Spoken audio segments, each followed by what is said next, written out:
We're about to commence the meeting. Fáilte Roimh Velig, you're all very welcome to the July meeting of Fermanagh Noma District Council. Prinnu na Misa, Porla Cantor, Ermanach Agus na Homwi. The meeting takes place tonight from the Grange Council offices in Oma with some members online. So before I go to the agenda proper, members, I want to make a number of remarks about topics that are very, very important. The very first thing I want to do, and maybe look to Debbie for a little follow-up. I want to acknowledge that earlier today, Councillor Nolene Hayes' mother, Peggy, passed. She has died. So obviously, as a council, we will want to express our sympathy to Nolene and her family. And that just meets with the approval, I'm sure, of everyone. Okay, I'll go now to Councillor Coyle. Yeah, Nolene passed that sad news on to me earlier today, so we're all thinking of her and her family. Okay, thank you. Now, I'll continue. I want to welcome you all to the monthly meeting, obviously, not least young man taking up a seat at the rear of the building, alongside our distinguished journalist, of course. And Ryan Kearney is the elected Youth Assembly member for West Tyrone. Ryan Kearney, and Ryan's with us on work experience. Will have teamed up with Heather and Democratic Services earlier today. We'll be coming back to other meetings in the month of July, and just want to formally welcome you and thank you for coming, Ryan. And I think we're going to look across to see if the Fermanagh South Tyrone young person in a similar role can join us later as well, you know, at a different time. Now, in relation to the A5, I want to say some things, and then I would want to bring in John McLaughlin after that, and I would want to bring in Glenn Campbell and Bernard McGrath, who I think attended the meeting with the minister short time after the judgment. So I'd want to play it that way there, if that's okay. But today there is news that the Minister for Infrastructure is minded to appeal the judgment. I think this was said at a press conference. I don't know, there were meetings in Stormont today involving Enough is Enough and the First Minister, etc. Now, as a council, obviously, we want to restate our total commitment to the dualling of the entire route from Auchnacloy to new buildings. I wrote to the Minister after the judgment as well, you know, knowing fine well that it was in line with the corporate opinion of the council, just restating the urgency and seeking a meeting as well. So at this point, I would like to bring in John McLaughlin, Councillor McLaughlin, followed by Councillor Campbell and Councillor McGrath. That's okay. Chair, if you'd consider passing, I wish to discuss about the judgment, and I feel that Councillor Campbell and Councillor McGrath may bring more, being the local councillors directly affecting the A5. Yeah. Mine is just around the judgment itself and, okay, no and some highlights out of that. So if you consider passing on me to the end, if that's okay. Do that. I will do that. I was just giving you due respect for being the first person to contact me in the matter. But I'll go now to Councillor Campbell. Caherly, and thank you for the opportunity to speak at the outset of the meeting. And I suppose we're a week and a day since the judgment that I suppose quashed the decision to proceed with the A5 scheme. This was the third time that this has happened, that a challenge has been brought against the scheme. And I suppose it brought great disappointment, great frustration, and indeed great anger to many, not least to the families of those who have lost their lives on this existing route, and indeed the many who have been injured on the existing A5 scheme. It also caused great distress to many businesses who quite rightly expected, as we all did, no further hurdles to be placed before the scheme. We expected a good outcome. And as you've said, Chairman, the Minister, Liz Kimmins, has indicated this evening that she will bring to the Executive a recommendation to appeal this decision. You know, the A5, as we're all well aware here, is crucial for saving lives. This new scheme will save lives, and the judge himself acknowledged that this further delay will result in further loss of life along the route. It's also critical for opening up the Northwest economically. For too long, we have been stifled with substandard infrastructure, and you know, this has caused great hardship to many local businesses who have been, you know, stopped in their tracks once again by this scheme, and also put in jeopardy future investment to this part of Ireland as well. There's great unity and support of the scheme. Our council has always been supportive, and indeed the Legacy Council as well. We've heard from the, as you said, the A5N2 Cross-Border Committee met the Minister just a day after the decision. And today, the Enough is Enough campaign group, I believe, met with the Minister as well. And certainly in our meeting with the Minister, we brought forward the message of the Enough is Enough campaign group, because in any discussion around the A5, we have to be mindful of the victims of this road. They have a very powerful message, and they are the people who have been most affected by the failure to deliver this vital scheme. But we should also be mindful that we are in this position because of the alternative A5 Alliance that have brought these legal challenges. They have persisted. You know, their approach has changed. The substance of their objections has changed over time. But the objective's always been the same: to stop the A5, to frustrate, and to block this important Can you piece make your concluding comment of now, please? infrastructure. But I want to say, and I think it's important that we do say that there's unity, that we have the remaining obstacles that have been outlined. They're not insurmountable. Far from it. There's great support for the scheme. It's an executive project.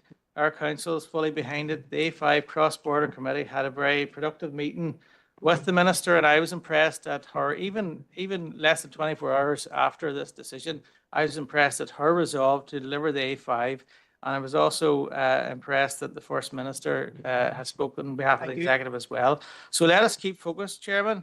Let us take no backward steps. Let us continue to stand with the families and the Enough is Enough campaign, who have articulated their support for the scheme with such dignity and such courage. Thank you.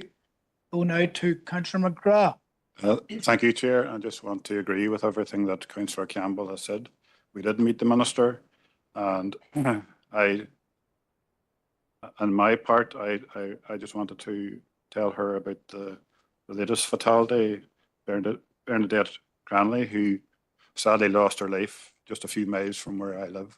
And, you know, and we talk about other young people that have recently lost their lives. I'm thinking of Kate Corrigan's son, Nathan, and young John Rafferty. And I suppose out of that came the Enough Enough campaign. And, you know, these people like Niall McKenna and Benny Harlan and Kate Corrigan, they put in a lot of time and effort, and deeply disappointed for them and for everybody else as well. And, you know, this ruling issued last week regarding the A5, a development that should have already be saving lives, not still stuck in limbo. The first responsibility of any government or any minister is to protect lives of its people. Yet following last week's shocking A5 judgment, we now know that this executive and the department have failed even in the most basic level of bureaucratic competence. The SDLP stands 100% with the bereaved families and campaigners who have carried this burden for far too long. The A5 must be delivered. Judge McAlinden's warning was chilling. More lives will now be lost because of this ruling. His words echo what families have been saying for years: delay costs lives. The judgment was nothing short of an indictment of both the Department of Infrastructure and the Department of Agriculture, two departments which failed to do their homework, failed to properly prepare for this legal challenge, and as a consequence, this vital project is no longer To make matters worse, civil servants knew for 2 years about the implications of the Climate Change Act, that they either failed to understand their own policy or, even worse, failed to act on it. It is deeply worrying. It points to systematic failure, not just oversight. The A5 is just not an infrastructure project. It is a life-saving necessity. It is also clear that the commitment it is also clear in the commitment for the programme for government, and the failure to deliver on what the commitment is yet another example of the executive making promises to the public and failing to deliver. This is why the SDLP has consistently called for an independent infrastructure commission to get projects like this moving, to take politics out of delivery, and to stop this endless cycle of delay and blame. We're also calling for an urgent amendment to the Climate Change Act to ensure that essential infrastructure like the A5, which protects human life, can still proceed under public interest grounds. This failure is Bernard, not can you just an make your final point, please? Thank you. This failure is not an isolated case.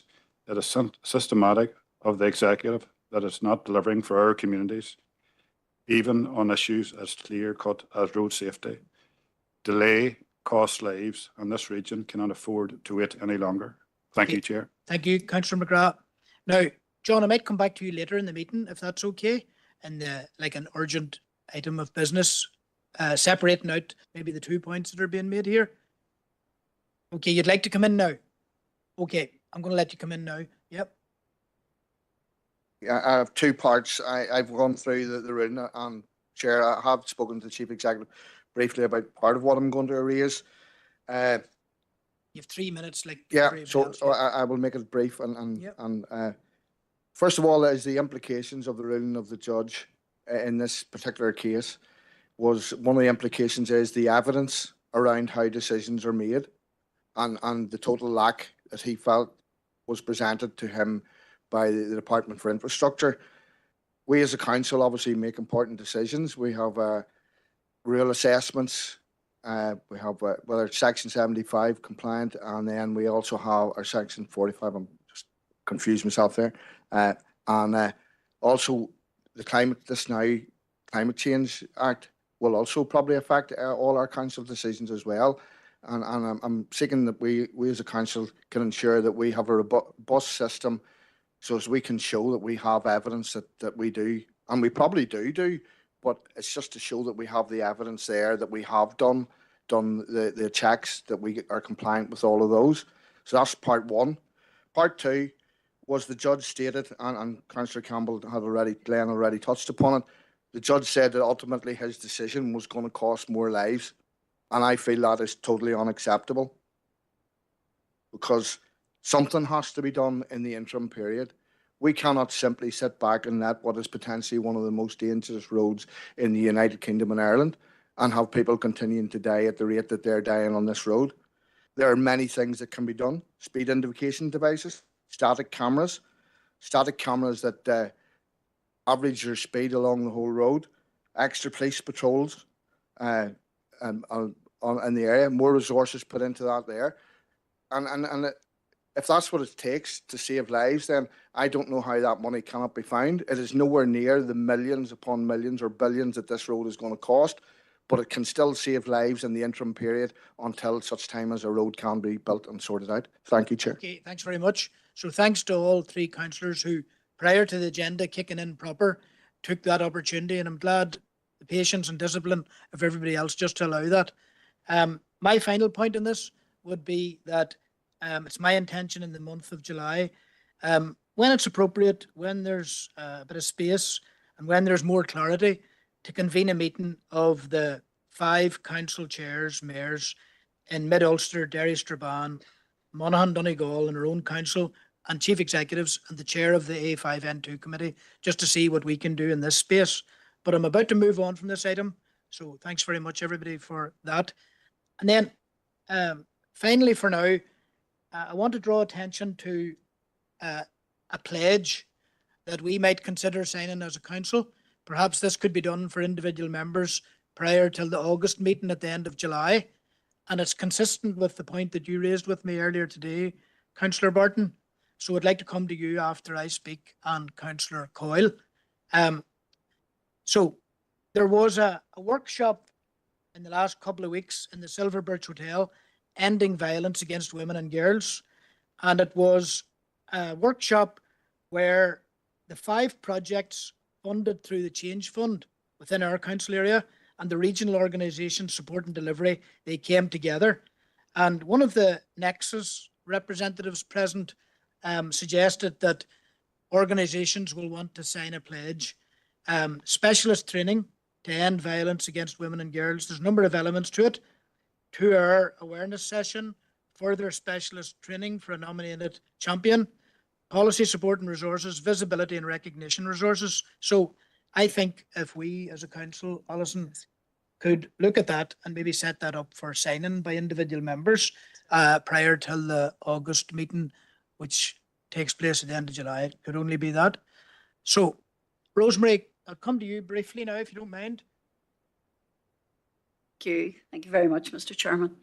Well, as we're all aware, once again, this past weekend, we have learned yet again about another violent death of a young mother expecting her 3rd child here in Northern Ireland, bringing, sadly, the number of women murdered in Northern Ireland since 2020 to 27, making Northern Ireland now one of the most dangerous countries in Europe for women to live.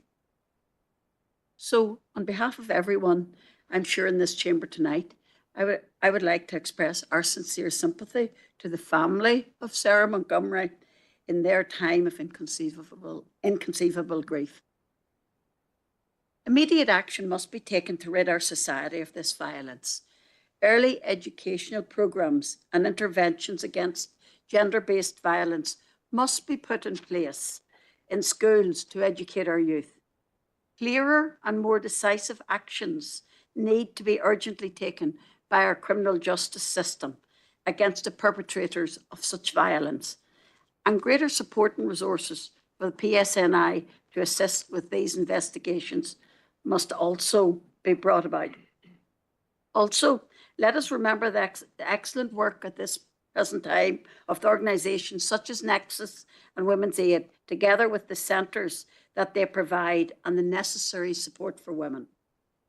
I therefore, in conclusion, would like to call on Fermanagh and Omagh District Council to write to the Northern Ireland Executive, remind them of their duty of care towards the protection of women and girls, and also appeal to them to promote zero tolerance towards all gender-based violence. Thank you. Thank you. I'm going to go to Councillor Coyle now. Thanks, Chair. Yeah, I just want to 100% support that. And our thoughts are with the family of Sarah Montgomery and her children. As Rosemary has said, 27 women murdered, most of them in their own home, children now without mothers.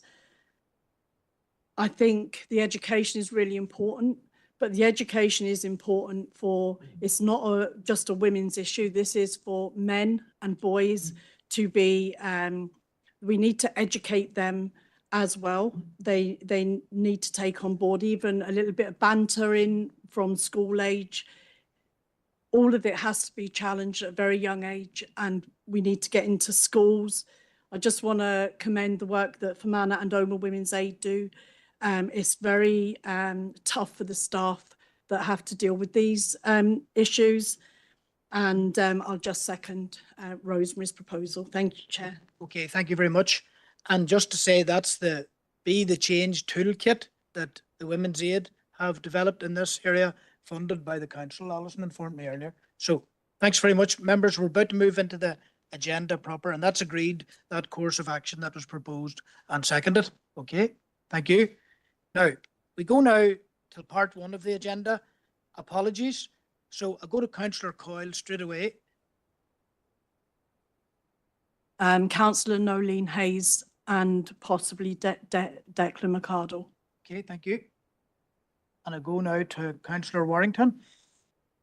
Thank you, Chair. Councillor Alan Rainey, who's in France, and Councillor Irvine will be joining us online. I'm not sure if he's on yet or not, but he will be joining us online. Another message to do this evening. So, Problem. Thank you. Councillor Robinson. You, Chair.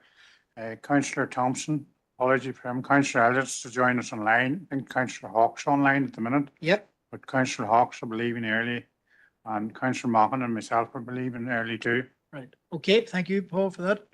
And moving on now to Councillor Gannon. Thank you, Chair. No apologies as Councillor McPhillips is online, but just to pass on my condolences to Councillor Hayes and her wider family at this difficult time, Chair. Thank you. Thank you. So I don't need to go to Alliance and I don't need to go to Josephine. Okay, thank you. Now, we're moving on to item 2 on the agenda. And this is to confirm and sign minutes of the annual meeting, which took place on the 2nd of June. And this is paper A in your pack. So I think that amounts to 8 pages. So for accuracy first, isn't that right? And I'll need a proposer and a seconder for accuracy. John, you might be of a mind if that suits. Go to page 1, page 2, page 3, page 4, page 5, page 6, and page 7, and page 8 for accuracy. Councillor McLaughlin proposed and Councillor Robinson seconds. Thank you very much. And agreed, members. Moving on then to confirm and sign the minutes of the council meeting held on the 3rd of June. Sorry, it was the 3rd of June. And that amounts to 22 pages.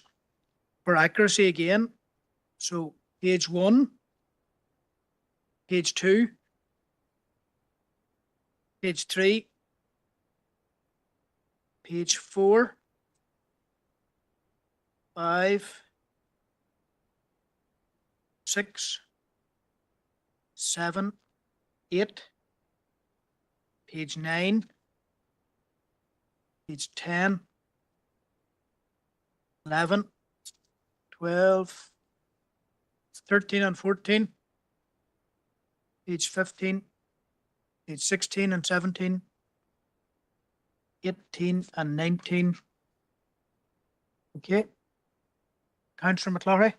Yeah, sorry, Chair, on page, well, prior to that, it covers a couple of pages, but during the motion, and I'm not questioning the way the minutes are done, but there was 2 councillors who raised how this motion had come before the council, and you, it does say that you clarify, but it doesn't actually say that they raised that during their debate. Which page are you referring to, John? Well, it would probably have fitted in naturally on page 19, but it starts on page 17, 13.3.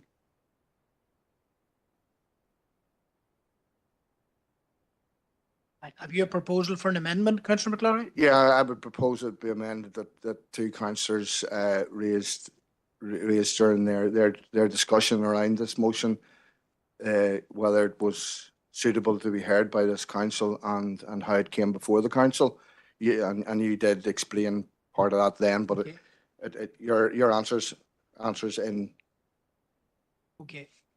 And obviously I want to speak on that, and if it's not in the minutes, then I can't speak on that under matters arising. Unless you're of mind to let me speak. No, it will be of a mind to let you speak on it, surely. Okay, so do you want to table an amendment or do you want to leave it till that you will be heard? Well, matters arising? well then I'm happy to, Yeah, okay. happy to let it go, but, No problem. That's good. if you're Thank happy you. to take that. Page 18, page 19, page 20, page 21 and 22. Do I have a proposer? And Councillor Anne-Marie Donnelly, thank you. And do I have a seconder? Councillor Dehan, thank you. So that's that adopted. So now we'll move to declarations of interest. I'll look around the chamber to see if there are any declarations of interest, and online as well with a number of councillors. Councillor Ovens. Just press your mic. Yep. Thank you, Chair. A couple of issues. It's item 15.1, the letters from the Health Committee and Department, item 15.6, the report on the PCC, and then 17.1, the motion. Thank you, councillor. Okay. Any other declarations of interest? If not, I'm about to proceed then till item 5 on the agenda, which is the annual meeting, and that's matters arising. And page 1, page 2, page 3, page 4, page 5, page 6, I'll go now to Councillor Coyle, who may have a number of changes to bring to our attention, I think. Thanks, Chair. Yeah, if it's okay, I have quite a few committee changes. So PCSP, Councillor Nolene Hayes is stepping down, and Councillor Stephen McCann will be replacing her. On the Health Committee, Stephen McCann is stepping down, and Councillor Barry McElduff is taking that position. On the Peace Plus, Catherine Kelly is stepping down, and that's going to Councillor Barry McElduff. On the Events Committee, Councillor Dermot Brown is stepping down, and Councillor Marty McColgan will be going in. On the Southwest Age Partnership, Councillor Barry McElduff is stepping down, and Councillor Catherine Kelly is going in. Short Mobility OMA, Catherine Kelly is stepping down, and Councillor Barry McElduff is going in. Short Mobility Enniskillen, Councillor Tommy Maguire is coming out, and Councillor Dermot Brown is going in. On the Rural Affairs Committee, Councillor Elaine Brough is coming out, and Councillor Declan McArdle is going in. The PCSP Independent Members Shortlisting Interview Panel, Councillor Nolene Hayes was down for that, but she's going to be replaced by Councillor Thomas O'Reilly. The Mental Health Champion, Councillor Anne-Marie Fitzgerald is coming out, and Councillor Catherine Kelly going in. The NAC, Councillor Marty McColgan is coming out, and myself, Councillor Coyle, is going in, going to replace him. On the NI Housing Council, Councillor Anne-Marie Fitzgerald is coming out, and Councillor Brown is going in. NI Traveller Issues Committee, Local Government, Councillor Marty McColgan, sorry, I might not have written that down, but do you know which one? Yeah. Councillor Marty McColgan is coming out, and Councillor Barry McElduff is going in. Community Advice for Manor, Councillor Tommy Maguire is coming out, and myself, Councillor Coyle, going in. And the Agriculture Liaison Group, Councillor Elaine Brough is coming out, and Councillor Roisin Devine Gallagher is going in, and Councillor Stevie McCann is coming out, and Councillor Tommy Maguire is going in. Okay, thank you. Thanks, Chair. You must have had a meeting during the week. Okay, thank you. No comment. There must have been a meeting of sorts during the week. Okay, thanks very much for that. So that was page 6 and page 7 and page 8. Okay, now I don't need a seconder or proposer seconder. That's agreed. Yeah, done. Matters arising. Now we move on till the council meeting of the 3rd of June, and this is matters arising. Always substance in this, and we go now to page 1, page 2. Just at the bottom of page 2, we have received correspondence from the Minister for Infrastructure. This is in relation to the disposal of St Lucia. So in summary, Chair, the process has commenced. The Minister has advised that the Council will be included in the initial notification periods when government departments are advised, and has also indicated that departmental officials would be willing to engage with the Council further on this subject. So I imagine, Chair, that latter point is something that we would wish to pursue, and we might then get a clearer idea of the overall timescale. I think it is likely for similar processes to run about 6 to 12 months. but clearly the process is now formally commenced. Okay, thank you. Councillor Deehan. Yes, thank you. And at the outset, can I too personally record my condolences to Councillor Nolene Hayes and her family on the death of her mother. Chair, thanks to the Chief Executive for briefing us on this piece of correspondence. As you will be well aware, the disposal of St. Lucia is of significant concern to this council, and I believe that how that property is disposed of will impact very significantly on the future of our town and district. So I would propose that we note the correspondence, that we get a feel for where the lie of the land is, and that we continue to express an interest in the disposal of that property, Chair. Thank you. Okay, thanks very much. Okay, can I go back to you, Councillor Deehan? Just would you like to include in your proposal that we would avail of the meeting that is offered in the final paragraph of that letter? Okay, thanks very much. Okay, I want to go now to Councillor Robinson. All right, Chair, I forgot to put an apology in for Councillor Buchanan. Right. No problem, 100%. I wasn't going to say you were straying far from Air East there. Okay, so your light's still going. I'll go back to. Okay, thank you. So next up is Councillor McLaughlin. Thank you, Chair. I'd like to second the proposal that we engage, and obviously it's a bit disappointing in that the previous minister had given us somewhat under stress some assurances that we would have more time, but it looks like we're going to have to work with what we've got, but it's not satisfactory, but we'll have to make the best of it. So happy to second. Thank you. And Councillor Donnelly.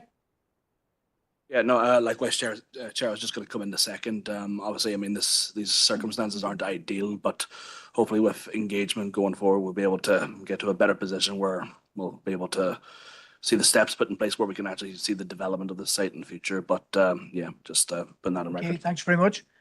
And that's agreed, members, the proposal that was seconded. Okay, thank you. What page are we at now? Is it page 3? Page 4. Okay.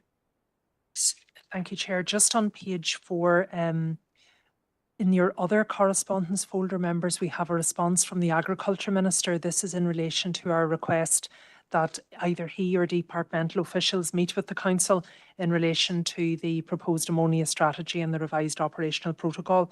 So the Minister has advised he's not available but is happy for the lead officials to engage with the Council directly. So if members are content, Chair, we would proceed on that basis. Okay. So meeting with officials again, is there anyone of a mind to propose that we take that course of action? Councillor McGrath and seconded by Councillor Robinson. Okay, that's agreed, members. Okay, and then that was page 4. Page 5. Okay, go now to Councillor McColgan. Chair, just on 6.2, in response from the Minister regarding the concerns at St. Connors, which have been raised time and time again with the Council over many years with traffic congestion and safety. I'd just like to welcome the response from the Minister to the request to address these issues.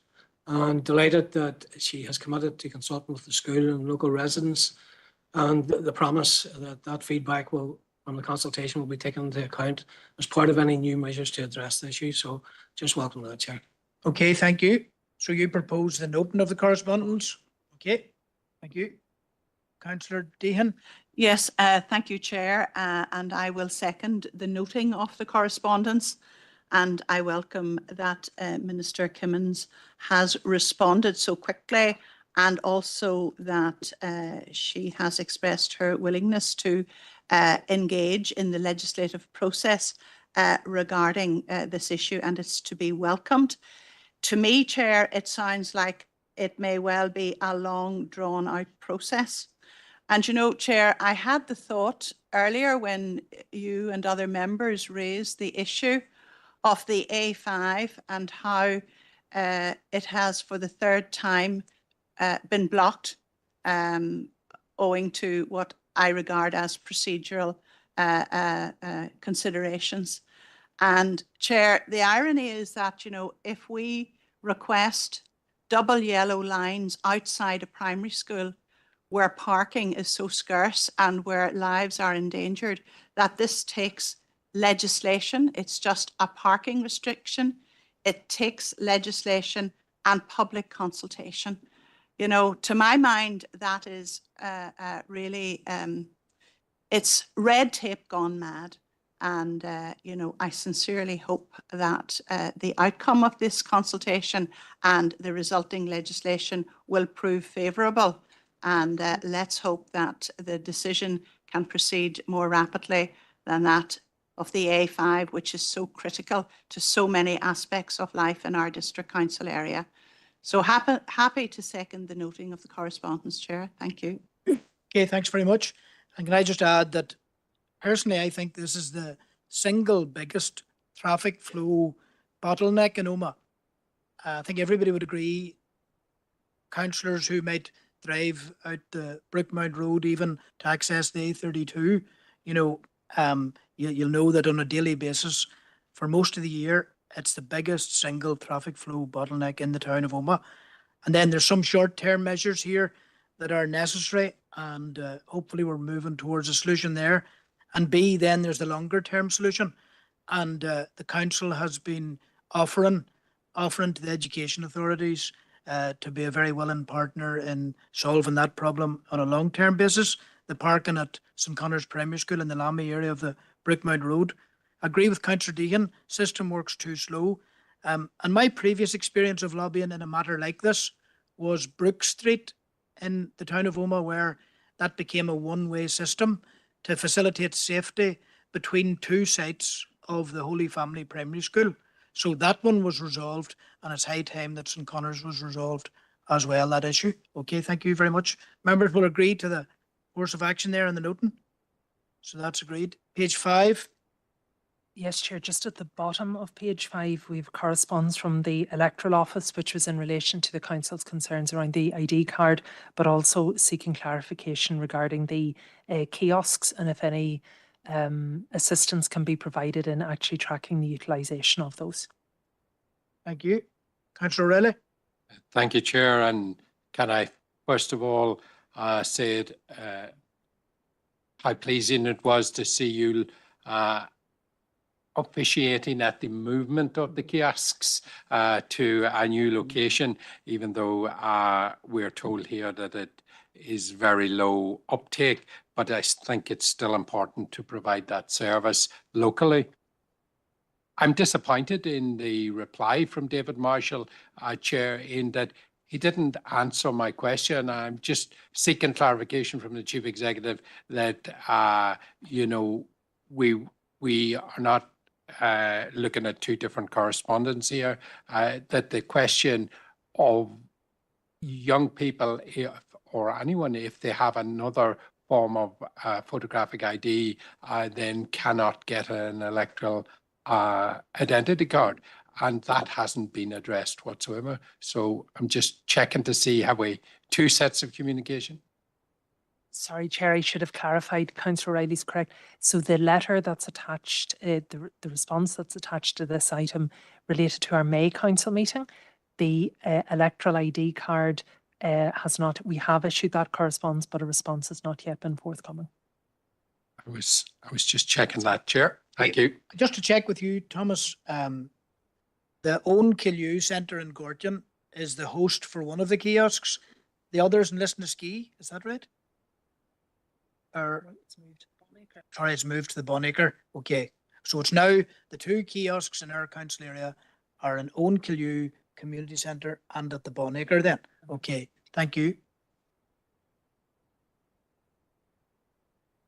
Okay, thanks very much. Proposed and seconded. Is there a seconder for adoption? Councillor Anne-Marie Donnelly, thank you. So that was page 5. Page 6.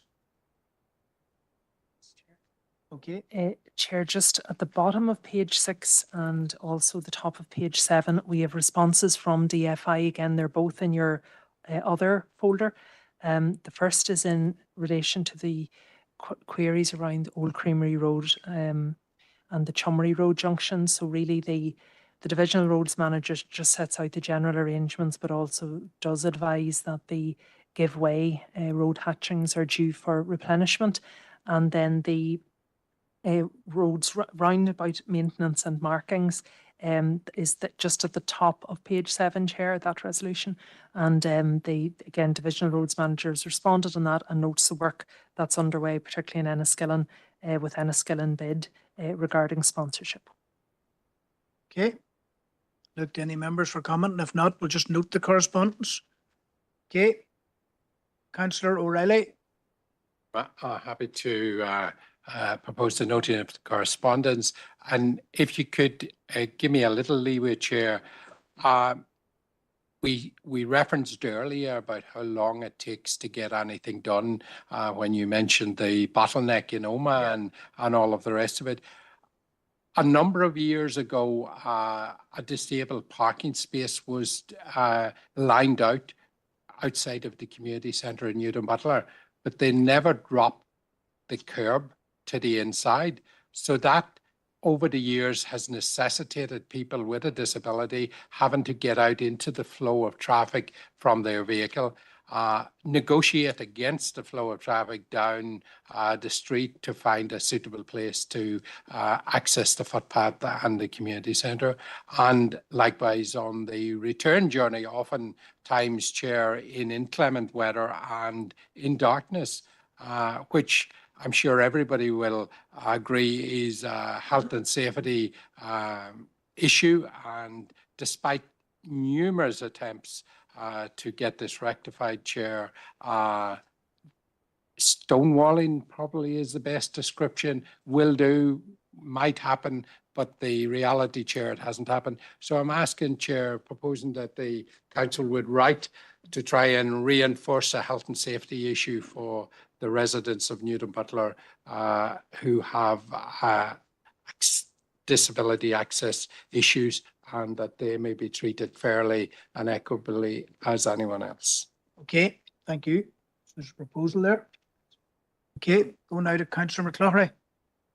Yeah, happy to second, and again, I'll second Councillor O'Reilly's proposal there. And I suppose it's a constant one that these white lines, say they're going to fix the white lines, and that's going to cure everything. Which I don't believe it will, but we'll have to wait and see. It's getting these white lines done. I know that a local contractor is subcontracting in. I've been made aware of that and seen his people out working. But I mean, we've been the poor cousins. Once you leave this end of the country and head towards Belfast, there's an abundance of white lines, and you get plenty of time to sit in long queues of traffic and look at them, and you can see how nice and bright they are. But it's down this end, we don't seem to have any. It seems to be ridiculous. It's really now people visiting the district now are guessing where they stop, what type of junction they're approaching. There simply are no white lines, and I think they need to up it and insist that the white lines are done in this district. Yeah. You just remind me there of the taxi rank in Oma and Drumragh Car Park. Thankfully, that was sorted a couple of months ago, but we were waiting a long time on that. I feel DEA meetings coming on here as well, by the way.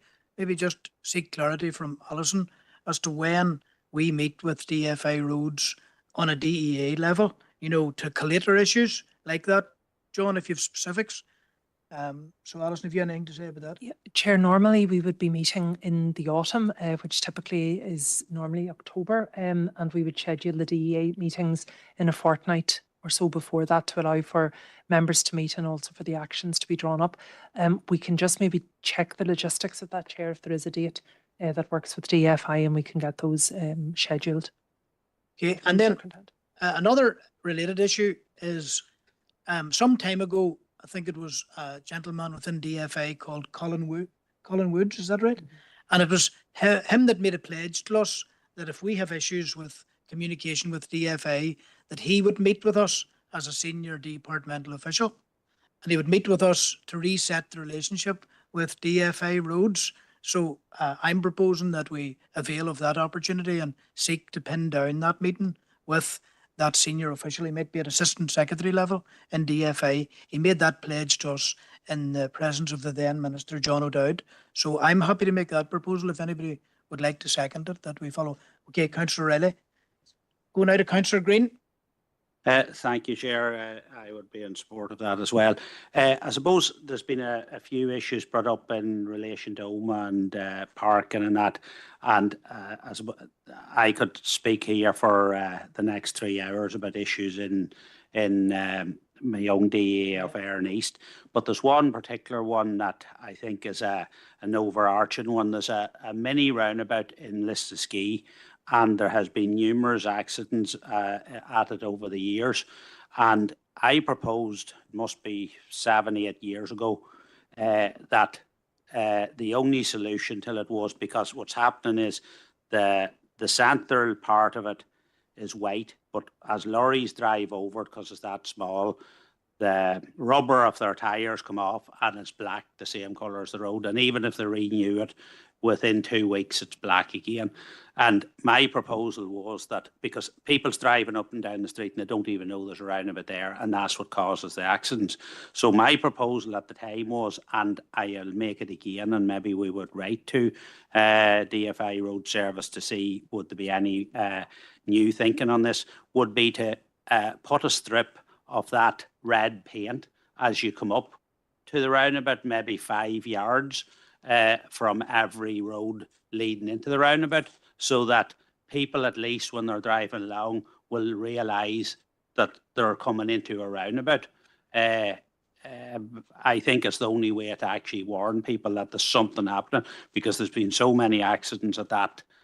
Luckily, nobody, I don't think, has been killed at this stage, but that's I'm corrected in that. I think one person has. So there's been that many accidents and a death at it.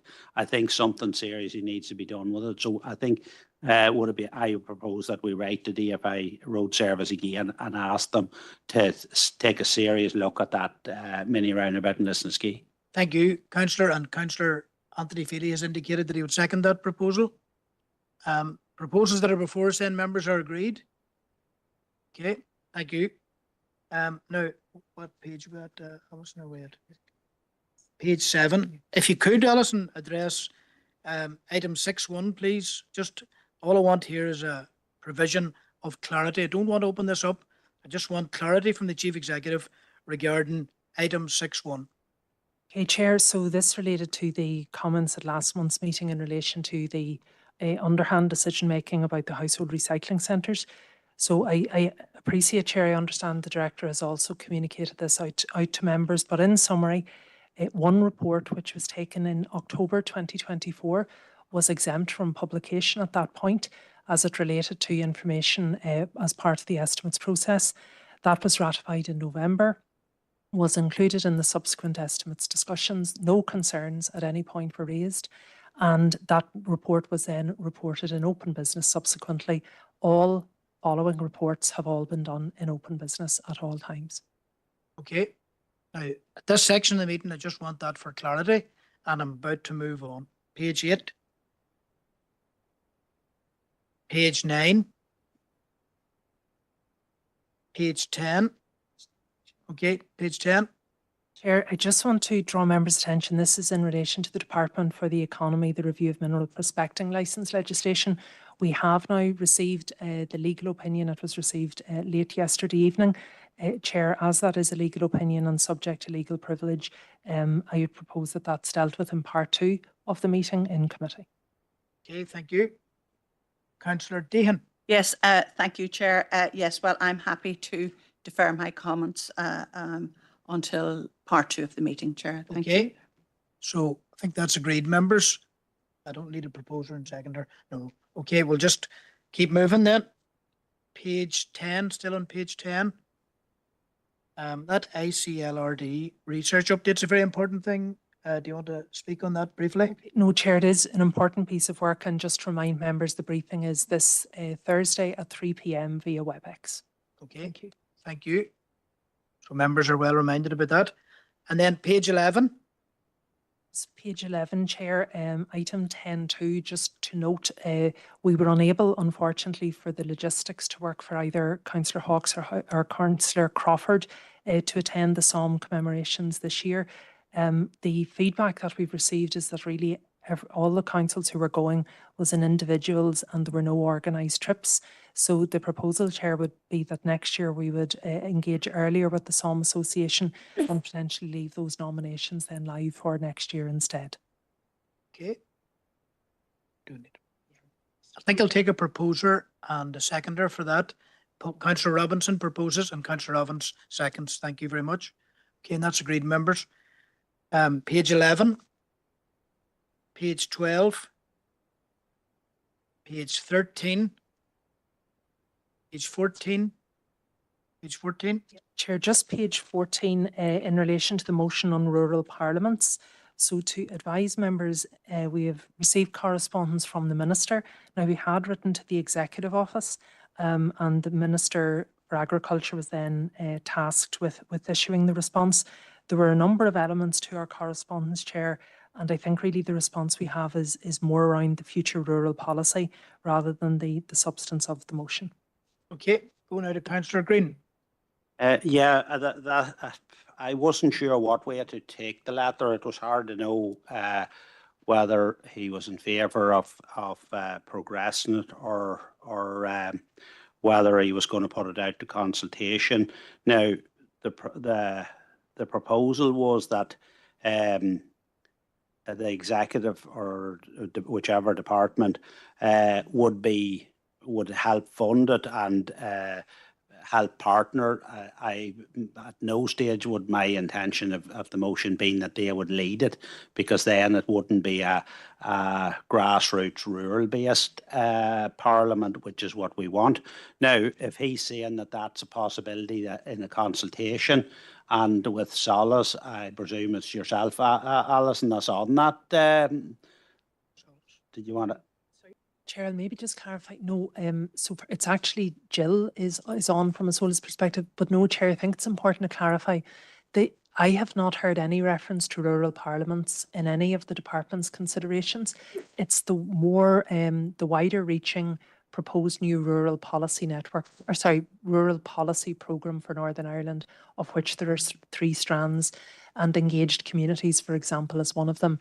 But there hasn't certainly been discussion or reference to rural parliaments as part of that work. Yeah, well, maybe now that maybe this motion has been sent, maybe that will be, and if Jill is representing the council here in that Solace group, maybe that's something that can be raised as something that would be a really positive thing. And I'm glad to see that he actually didn't say that we were a rural parliament was going to take over the council. So I think that is a great relief to us all that didn't happen, or that there was no suggestion of that. But he must have missed that point. I'm happy enough with the response. I suppose it leaves it open that discussion can be raised within that format. So I suppose I welcome the letter to a certain degree. So you'll propose to note that, Councillor? And then just if I could invite you now, Councillor, to put down an early marker regarding something that you've noticed in the autumn. In Scotland, there's a European Conference of Rural Parliaments, is that right? Yeah, the first time that the European Rural Parliament has ever sat in Scotland is coming. It's having a kind of a meeting with all the rural parliaments that's across Europe, and Scotland's hosting it. And so I was looking at it. I normally be completely against councils going off here, there and everywhere, but I think it would be a really interesting thing to go to see, to talk to the Scottish Rural Parliament and all the other ones across Europe to see what the best practice is and what the benefits is of a rural parliament, and equally what the drawbacks are. So I think it'll be a really interesting conference or event for the council to attend. Okay, so obviously that'll be scoped out and bring back a report on that. Councillor Campbell, did you want to come in next? Sure. I think Councillor Green had kind of covered, I suppose, what I was saying. I suppose that there wasn't much enthusiasm from the minister in the response. You know, he referenced ongoing work from 2020 in the letter, but perhaps through the Solace Group, we can try and bring that a bit more to the fore, and maybe there can be some progress made. And certainly that conference coming to Scotland is of interest too, you know. Okay, Thank you, just Chair. housekeeping, will you second the noting? Happy to second it, noting, yeah. Okay, thank Chair. you. Okay, so that's that. Page 15, page 16, page 17, page 18, page 19. Go now to Councillor McCloughy. Thank you, Chair. Obviously on page 19, during the debates around this motion, two councillors queried whether this motion should have been before the council, and obviously through yourself, Chair, when a motion comes to the chair, the chief executive advises, and Philip also advises, and then it's presented to all the councillors on the Thursday prior to the council meeting, and at that stage they have the right to challenge as well. And I have done that in the past and successfully done that, whether it was a sound motion or not, and that is available to all councillors. So just to assure them that the idea that the chair can decide whether they will or won't allow a motion to come before council, I think is quite, when it's just reached that stage and they haven't taken the opportunity to object, it's something that they should have maybe picked up during standing orders training that we did again. But also, Chair, one of the things that I've thought about since that is, with you coming into the chair, it may or may not have been the best kept secret, but it also places an undue strain upon the Democratic Services staff, because your agenda is booked practically to the end of June, and you're walking in there, you receive the chain on the Monday night, and on Tuesday, I think you probably might have been at your first function on Tuesday morning, or at least lunchtime on Tuesday. Yeah. So perhaps maybe we could look at some way that secretly that the party nominating the chair could perhaps liaise with Democratic Services more closely, that a chair may be in a position, and also that a chair may be in a position where, like yourself, you're chairing a meeting and you've had a chance to discuss motions with the chief executive and the solicitor, and that's. Okay, I'm not sure whether that's acceptable, but that would be my proposal around that. Is it a proposal or just a suggestion at this stage? I will still get you back. I think if it's acceptable, I'm not sure whether the chief executive is going to allow me to, but chief executive is going to. She'll keep us right, I'm sure. No, Chair, I was just going to maybe just comment for the wider point, and I do appreciate this will have been picked up in any case, the training, but section 16.1 of standing orders sets out the, if you like, the bar or the threshold for a motion. So every motion shall be relevant to some matter in relation to which the council either has power or duties, is not prevented from taking action or by other legislation, which directly affects the local government district or its residents, and for which the council is legally competent. So once those bars or threshold is met, the motion is acceptable in accordance with standing orders, and it would certainly always be the advice that a motion that meets those tests is included on the agenda. And certainly, while the decision of the chairperson is always final, chairperson, my experience has been, will work with the advice that has been received. And certainly, if a motion meets the requirements of standing orders, it would be very difficult to argue why it should not be included on the agenda.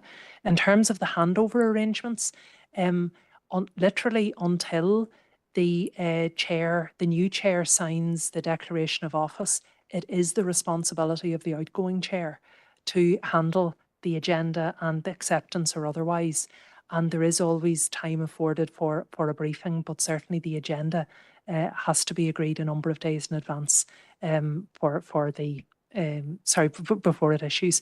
And it is very much, as members know, the luck of the draw, whether you've any motions on in a given month or like today, we've 3 motions. Remember you going past me, John, about 4 days beforehand. You says we need to have a meeting. We never had that meeting, me and you. But we'll schedule in a recap. Go now to Councillor Green. Thank you. Just for clarity, and not in relation to this motion at all, but in general. So if a motion meets the 3 tests, but is totally untrue, it's still allowed to go forward. We don't have a provision, and these are the standing orders that was based obviously on the department's standing orders that requires it to be truthful or accurate. I know that might seem perverse, and that may be something that potentially could be revisited in a review, but we have had motions in the past whereby certainly the language I would not consider to be entirely accurate or reflective of the situation. Well, given that, I think possibly if, I don't know whether there is a review due, but I think at the earliest opportunity or when there is a review, that needs to be looked at, because surely we can't be wasting our time putting motions through that are completely inaccurate or untrue. Like, you know, surely that has to be the standard that we go with. Councillor Coyle. Thanks, Chair, and I'll second Seamus's proposal. And although you didn't have, you know, about the motion, as group leader, I was given a week or a fortnight's list of upcoming events to pass on to who happened to be you. To make sure that you were available before that night. So that was quite helpful when that, you know, when Jill sent that through. So there is some notice, you know, you're not just walking into the dark. So that was, I'm sure you appreciated that coming through. So just to, you know, confirm that. Thank you, Councillor Coyle. Moving on now to Councillor Gannon. Thank you, Chair, and just kind of a brief point following on from Councillor Green. I think he makes a very good point there. I would have thought, though, from looking at Standing Order 16.2 and the line around competence, would have allowed a chair, if something was factually incorrect, would have allowed a chair to exclude on the basis of competence of a motion. It doesn't say that it doesn't need to be relevant, but just I think that might already be scope in there. I think, Chair, there'd be benefit if members are minded that we can look at the wording, because competence typically relates to something that can be done or cannot be done. So, for example, a few years ago, we would have had a proposal at the rate setting meeting that we would set a 0 rate without having an impact on council services or delivery. So technically that was not possible, so therefore was ruled to be not competent. So normally competent is in the ability to do rather than in the accuracy of the language. But I think we can, I wouldn't want to say this happens frequently because it doesn't, but I think we could certainly review the standing orders with the potential to just make that a bit tighter and easier for all to understand. And we could do that quickly, Chair. We normally do look at them on an annual basis, and we could report that back for, if not by the end of this month, certainly for September. Okay, thank you. Any proposals to be acted upon there? No, everything's in order there. Okay, all agreed. Okay, that's page 20, was it? Yeah. And page 21. So, Chair, we have then correspondence from the Northern Ireland Environment Agency, and there was discussion at last month's council meeting just in relation to our reporting of an abandoned trailer which contained waste.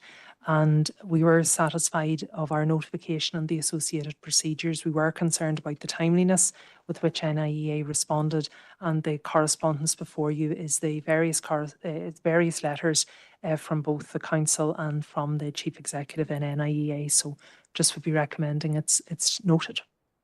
Okay, have I got a proposal to note the correspondence? Councillor McGrath, seconded by Councillor Robinson. Okay, and agreed, members. Okay, so we'll move on.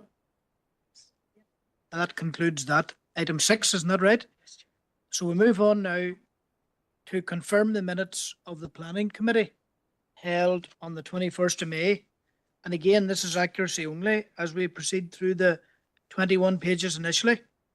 So page 1, page 2, page 3, page 4 and 5, 6, 7, 8 and 9, 10, 11, 12, 13, 14, 15, 16, 17, 18, 19, 20, 21. Go now to Councillor Orlior Tomas McGeer. Tommy McGuire. I Gormagat Kerley, a Molum Minturski. I propose the minutes, Chair. Gormagat. Gormagat Mullu. So that's proposed by Councillor McGuire. Have a seconder. Okay, Councillor Devine Gallagher, thank you. Okay, I think it's the May meeting, so it would have been Councillor Campbell who's eligible to second that one, and Councillor McCann would have been too, but Councillor McCann beat you to it, Councillor Campbell beat you to it, Councillor McCann. Okay, thank you. So that's proposed and seconded and agreed, members. And then we'll go through now for matters arising. Page 1, 2, 3. I'm going to move speedily because I anticipate no matters arising. 4, 5, 6, 7, 8 and 9, 10 and 11, 12, 13, 14, 15, 16, 17, 18, 19, 20 and 21. Okay, thank you. Moving on now to item 9 on the agenda, and this is the Environmental Services Committee, and that took place on the 4th of June. That's paper D in your pack, and it'll be 10 pages initially for accuracy only. Okay, and we'll just note the absence of Councillor Hayes, who chaired that particular meeting. So we'll be looking to another to propose. Page 1, page 2, page 3, page 4 and 5, 6 and 7, 8 and 9. Okay. Proposer, thanks Councillor McGrath and Councillor Crawford. Proposed and seconded. Thank you. And then moving on till the next bit, which is matters arising, flowing from the ES Environmental Services meeting. Page 1, page 2, page 3, page 4, page 5. Okay, page 5, Chief Executive. Thank you, Chair. At the June Environmental Services Committee, members agreed to proceed with an expression of interest process in relation to the lease of Strathroy playing fields. Chair, in the intervening period, we have also received expression of interest for another council facility, which would be the pitches at Donnelly's Home, also in Omagh. So we would be proposing, Chair, that we would also include an expression of interest for 2 further pitches. So that would be Drumquin, Fintona and Donnelly's Home pitches. The same expression of interest would go out for each of those, and then a report would be brought back. In all cases, Chair, obviously the committee would then take the view and decision, but it would enable us to move in a more planned way for each of those facilities. Okay, Councillor Deehan and then Councillor McColgan. Yes, thank you, Chair, and thanks to the Chief Executive for her briefing there. I'm happy to propose the addition of the 2 playing facilities as outlined by the Chief Executive, Drumquin and Donnelly's Home. Thank you, Councillor. And Fintona's in there as well, Councillor Deehan. Thank you. Okay. Move on to Councillor McColgan. Thank you, Chair, and happy to second the proposal. Chair, just wondering that now that this the proposal for the Strathroy pitches has now come to council, any idea of a time frame of when this process would start and how long it would take? Okay. Go to John Boyle here. John, can you switch on your mic, or I need to do it for you? Yeah, Chair, thank you. Following tonight's meeting, we can go out for the expression of interest in the coming weeks. And it will be concluded, and I'm sure by September we will have a report back to committee in relation to it. Okay, thanks, John. Go now to Councillor Anne-Marie Donnelly. Thank you, Chair, and it's really just to question, I suppose, what's the agenda behind it? Is this so that groups will take on these fields? I'm thinking of particularly in the Drumquin in my own area, that the soccer club would use the pitch that's there, that's the council pitch really. Is it the hope that maybe local group would take it on? Chair, I suppose I'd say there's no agenda per se, but groups themselves have come forward to indicate for funding arrangements. They really do need to have minimum 25-year leases to be able to show control of the facility. And that'll be something we would obviously be supportive of. In the event that there is, and there may be no interest in some of these, that's fine as well, but it just seemed opportune to go out at this stage, and we'd obviously be engaging with the clubs who currently use, as well as those who might have a wider interest. We are aware even, and I know it's coming to committee tomorrow, but our own strategic capital grants also have encouraged a number of sports clubs in particular to think about their medium to long-term plans as well. And I think that might have stimulated some interest. Okay, thank you. Okay, and Councillor O'Reilly. Chair, notwithstanding the comments by Chief Executive of clubs or groups that are looking funding and are then by necessity requiring 25-year leases at least, can I seek clarification insofar as pitches that would be attached to one of our leisure centres? Or any of our leisure centres for that matter. I would be most disappointed if we were pursuing an agenda, Chair, that was given sole usage to any set of pitches or pitch belonging or attached to a leisure centre that is there for the general use of all citizens in the area. I certainly know of one such instance where a pitch attached to a leisure centre, there is a group seeking sole usage of that pitch. Well, Chair, firstly to clarify, the three pitches that I've mentioned, and indeed Strathroy, firstly don't fit into that category, so no, that wouldn't. I'm conscious the word agenda's been used twice. There is no agenda on this, nor would we be having, we would agree entirely, the facilities at our leisure centres are to support the populace more generally, and we would have traditional booking arrangements. I'm very happy, Chair, I know in relation to a number of all of our leisure centres that we would have very well established, if you like, long-term regular users of the facilities, and we wouldn't be seeking to displace any of those. If there are particular concerns about any of the centres, we'd certainly be happy to deal with those, but that is definitely not the intent, and none of the pitches referenced are linked to any of our facilities. Councillor Gannon. Thank you, Chair, and thank you to the Chief Executive for some of the clarifications brought there. The one query I would have is quite a few of these pitches from personal experience here have changing facilities that aren't directly attached, and it would be of importance for any club that was taken on a lease that they would have access and potentially control the changing facilities, because the changing facilities is the number one thing many clubs look to improve on these sites. I'm thinking of Donnelly's home. It's quite separate, and would it be for the one or the two pitches? Would they be together or separate? And then in terms of the likes of Fitna, you know, you've got the Ecclesville Centre there. That would leave, you'd need to have a guarantee of access to changing facilities. Otherwise, the pitch would in effect become useless without changes to the local football association rules.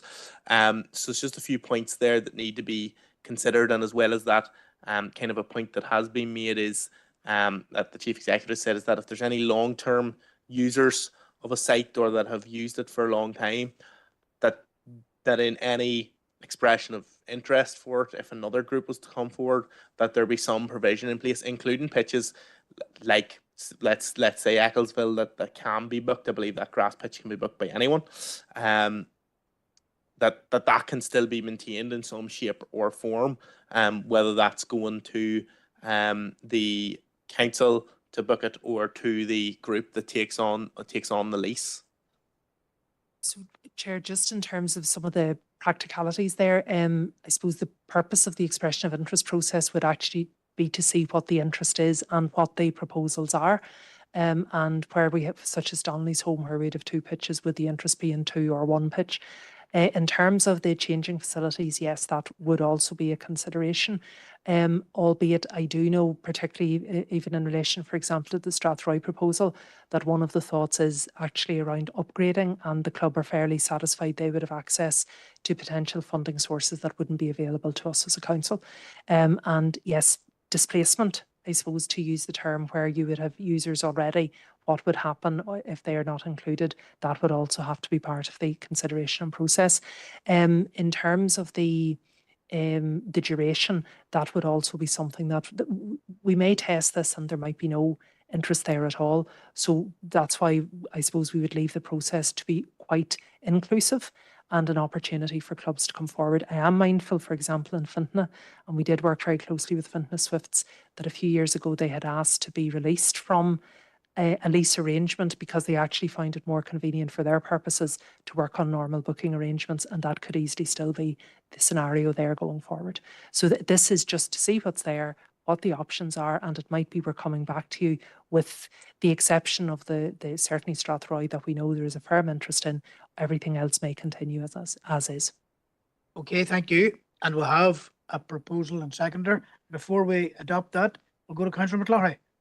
Right, and maybe this is, I'm just wondering, obviously I haven't done it in a long time, but how much is a grass soccer pitch for a football match, you know, for a booking for a single match? And I mean, knowing the costs around the maintenance of pitches, I'm just wondering, for my own information, I can be emailed that, but I'm just wondering how much it would cost for one pitch. We can send out the schedule of prices, Chair, because they do vary across a number of the facilities.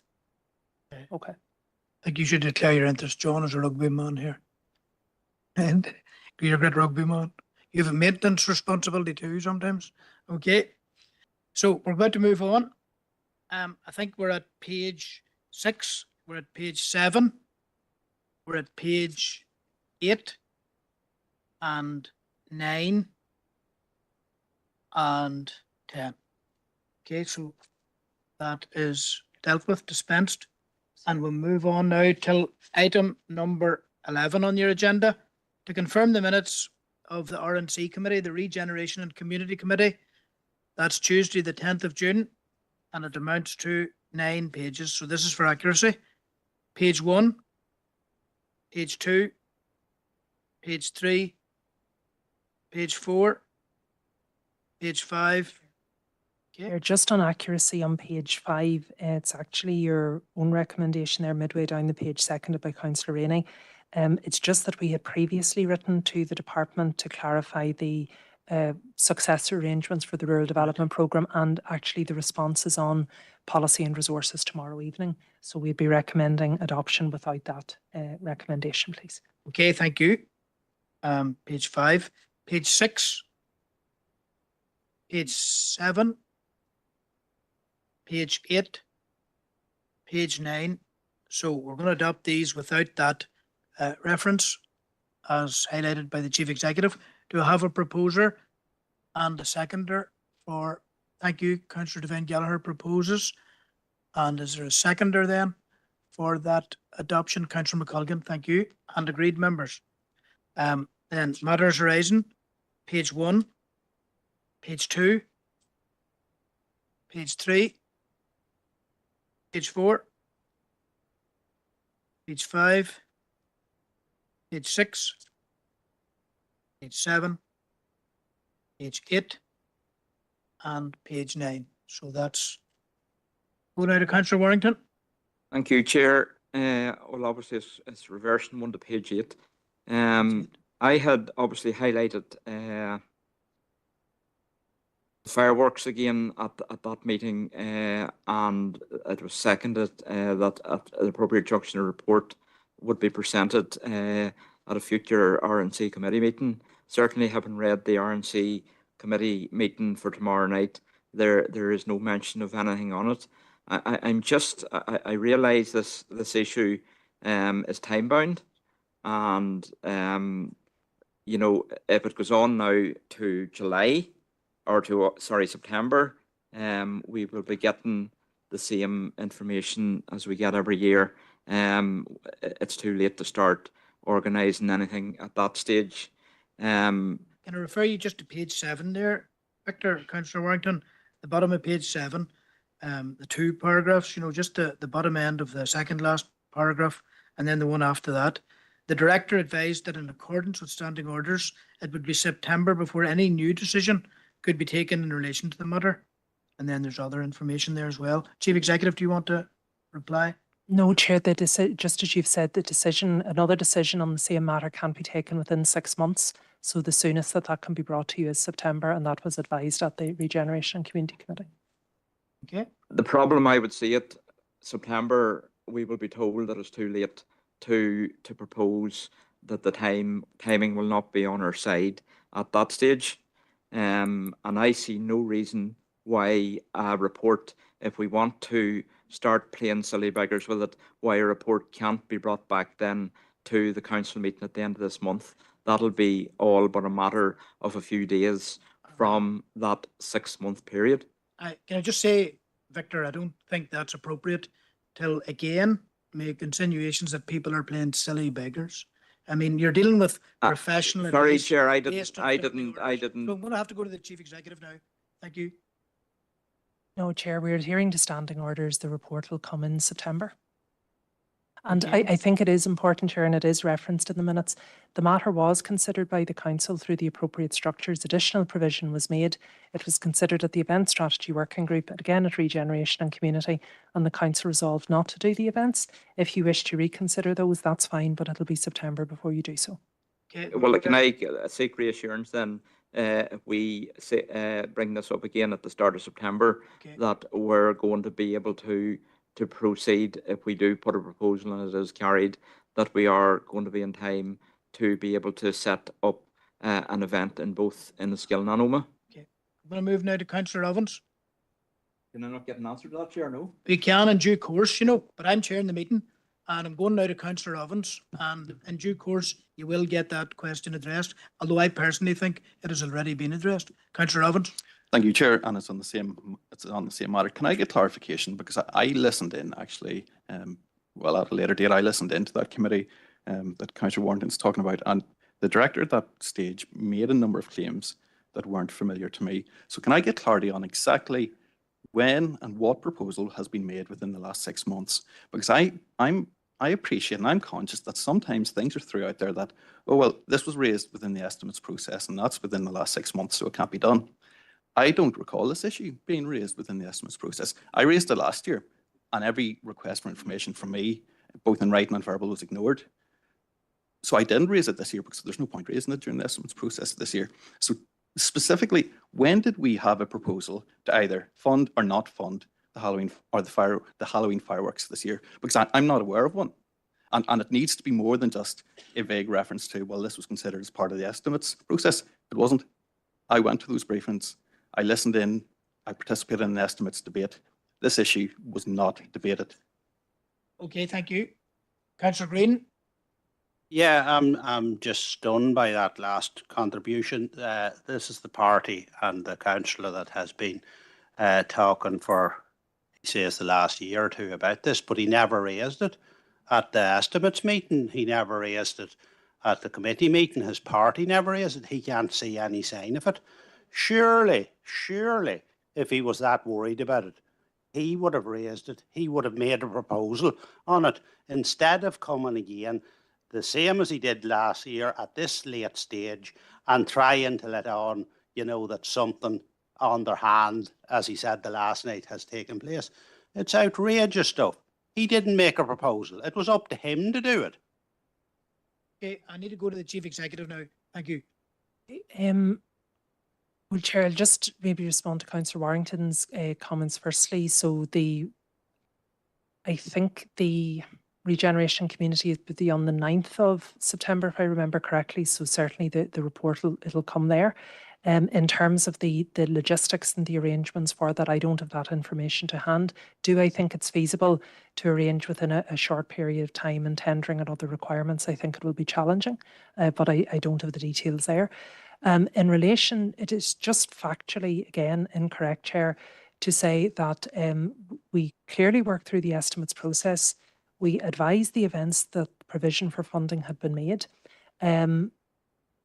My recollection, and I will defer just to my colleague John Boyle in relation to the timescale, I think it was the March Event Strategy Working Group that was then subsequently reported through Regeneration and Community, where the suite of events, now I will take clarification just on the timescale, that these matters were decided by the Event Strategy Working Group and subsequently by the Regeneration and Community Committee.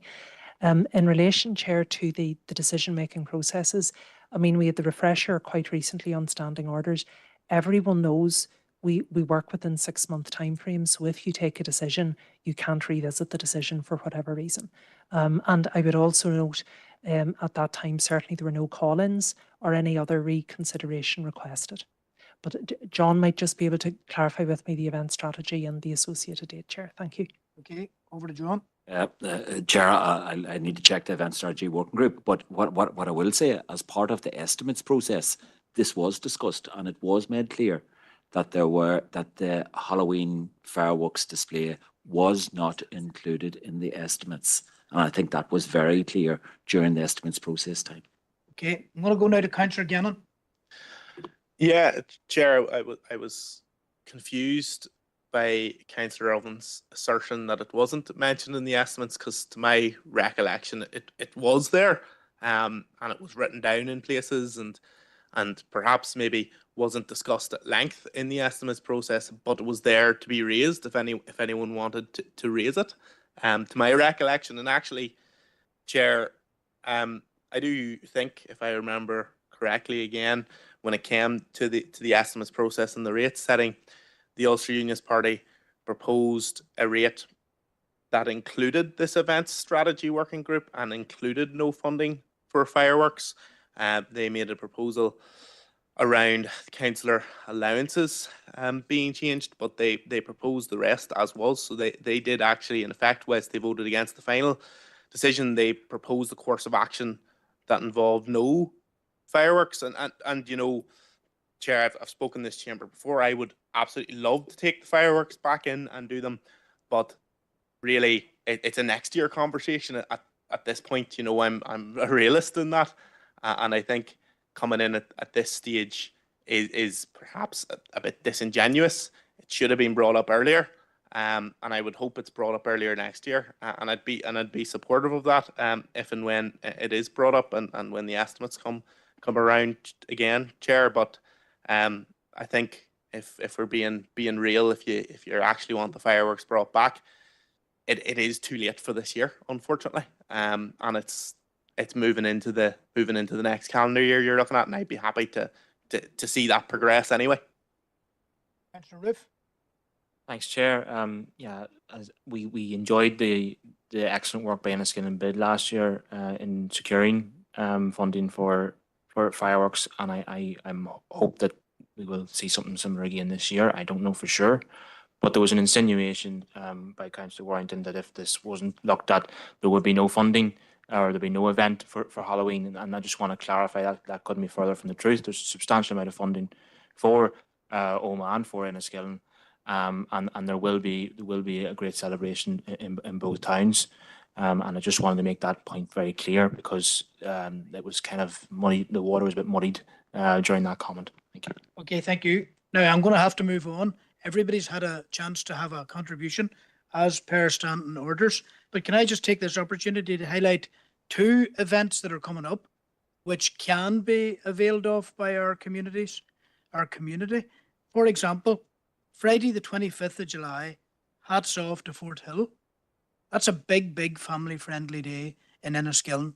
Big family friendly day. People should go to that. People should promote it. Secondly, the Teddy Bears Picnic on Saturday the 26th of July, 1 o'clock to 4 o'clock. Another big family friendly day, this time in Oma.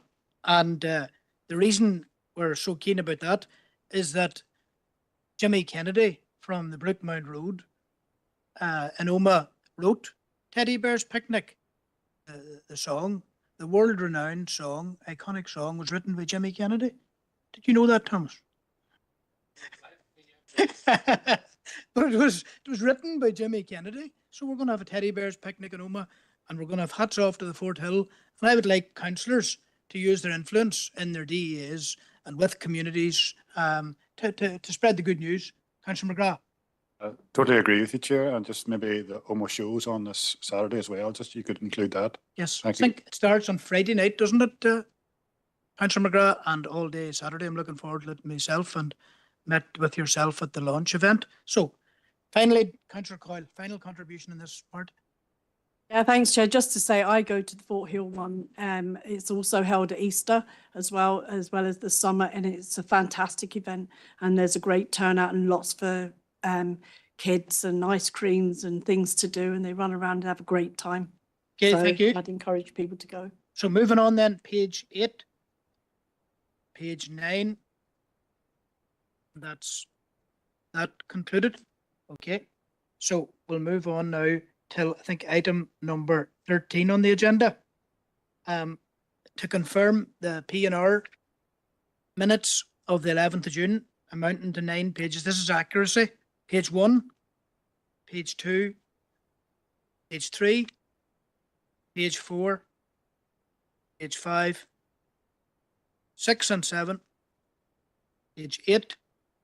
Do I have a proposer and a seconder for that? Councillor Riley. Very good. Of course, you were chair of that, Thomas. Councillor. Happy to propose the minutes of the P&R. Thank you very much. And have a seconder for that? Scan in the room here or online. Scan in the room or online. Anybody want to indicate? Councillor Coyle. And that's agreed, members. Okay. And then matters rising, page 1, page 2, page 3, page 4, page 5, page 6, page 7, and page 8. Thank you, members. That's that dealt with as well. So we move now to correspondence, and this is the next section of the meeting. Alison, if you could maybe take the lead here in itemising the various correspondence. Thanks, Chair. Just in relation to item 15.1, we have a number of pieces of correspondence in relation to the Council's representations about the work of the Rural Affairs Subcommittee. So we wrote to the various government departments and also their scrutiny committees. So in summary, Chair, the committees of Infrastructure, Economy, Finance and Education have asked for a written briefing. The ERA Committee have recommended a meeting with officials, and the Health Committee will be an informal briefing at a date to be determined. And then from the departments and ministers, the Economy Minister has asked that we progress a meeting with her officials. The Communities Minister has asked for a written brief, and then the Health Minister has also asked that we progress a meeting with his officials. And then earlier today, Chair, you and I attended a meeting with the Chair and Deputy Chair of the Executive Committee. They expressed an interest in the work and in the concept of rurality.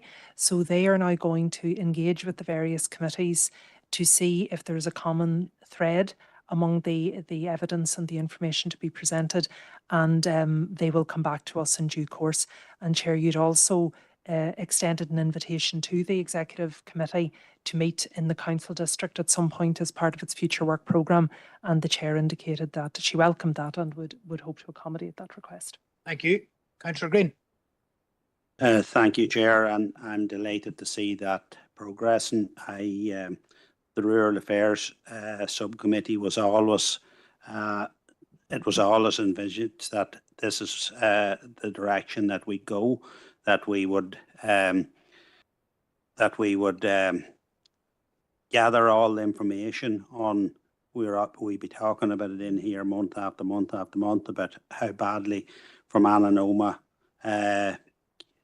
is treated as far as government from Westminster, indeed from Stormont. And so by gathering all this information together and going up there and presenting it, I think is a really, really positive action by the council, and I want to welcome it. And the sooner we get up there, the better. There's been some great work done on the Rural Affairs Subcommittee, and I just want to single Alan out, Alan Mitchell, who has done great work and brought back very interesting reports back to us. So it'll be really, really good to see it when it's all put together, and that we do get a delegation to go up.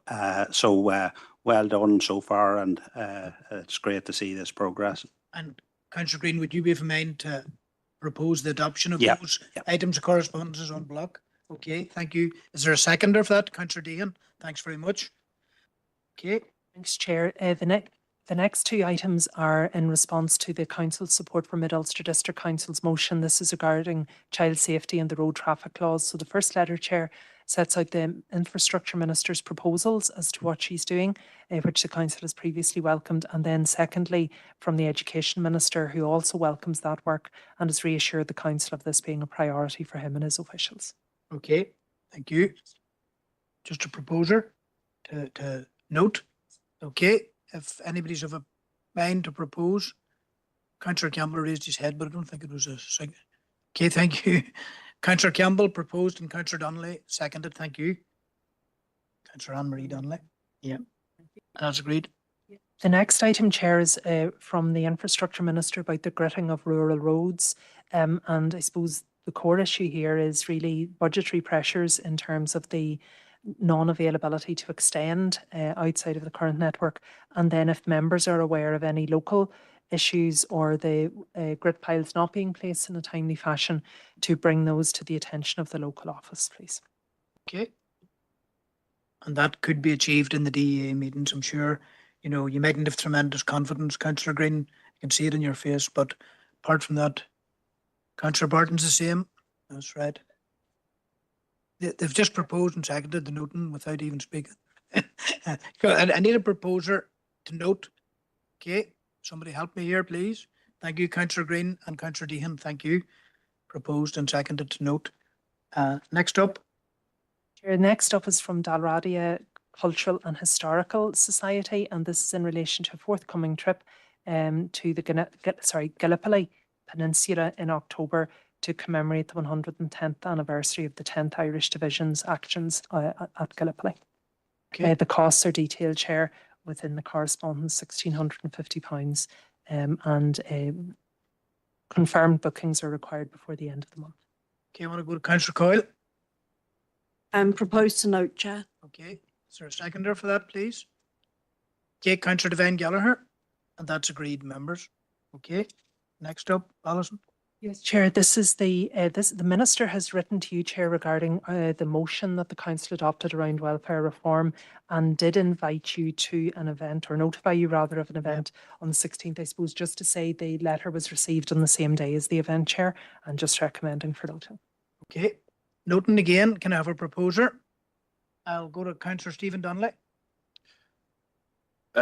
Chair, I'm happy to propose noting, and I'm not sure if I have to make this a formal proposal, but I'm just conscious that the bill was going through the Commons tonight, but there were a substantial amount of verbal commitments to changes over the bill as it was going through, although I don't know how formal that was in practice. There was confusion at one stage when there was a discussion of a removal of one clause, that it did not apply to Northern Ireland, but it applied to the other regions under discussion. I think that there's a huge amount of confusion at the minute as to the ramifications of what's actually just gone through the Parliament. So I don't know if it requires further engagement with the relevant department, or if it's something that we can just find out internally within the council. But I think that we do need to get sight of what the actual ramifications of what's gone through essentially what's going on. Yeah. Okay. Councillor Coyle.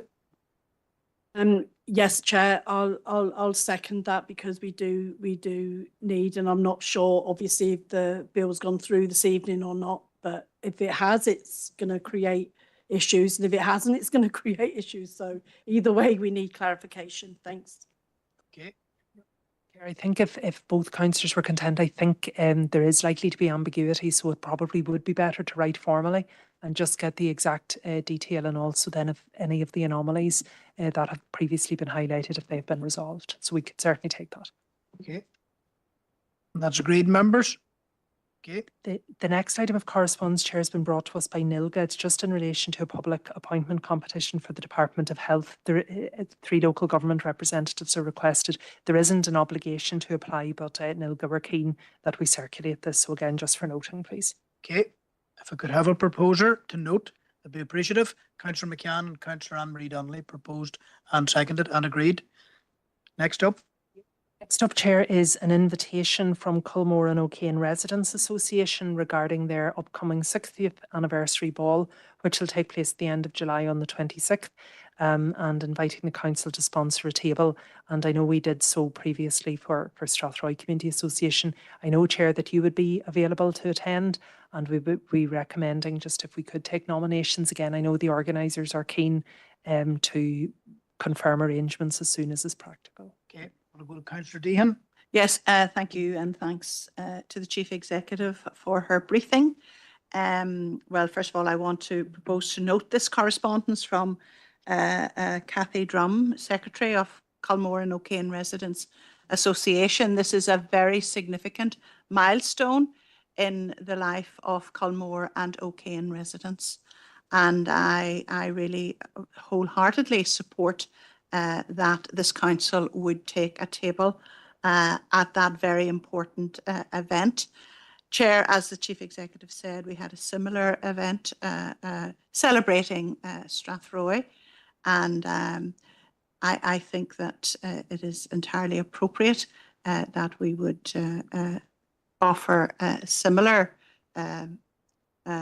hospitality to the Culmore and O'Kane Residents Association. So I personally would be interested in attending that event if approved by members, Chair. Thank you. Thank you, Councillor. Go to Councillor Coyle. Thanks, Chair.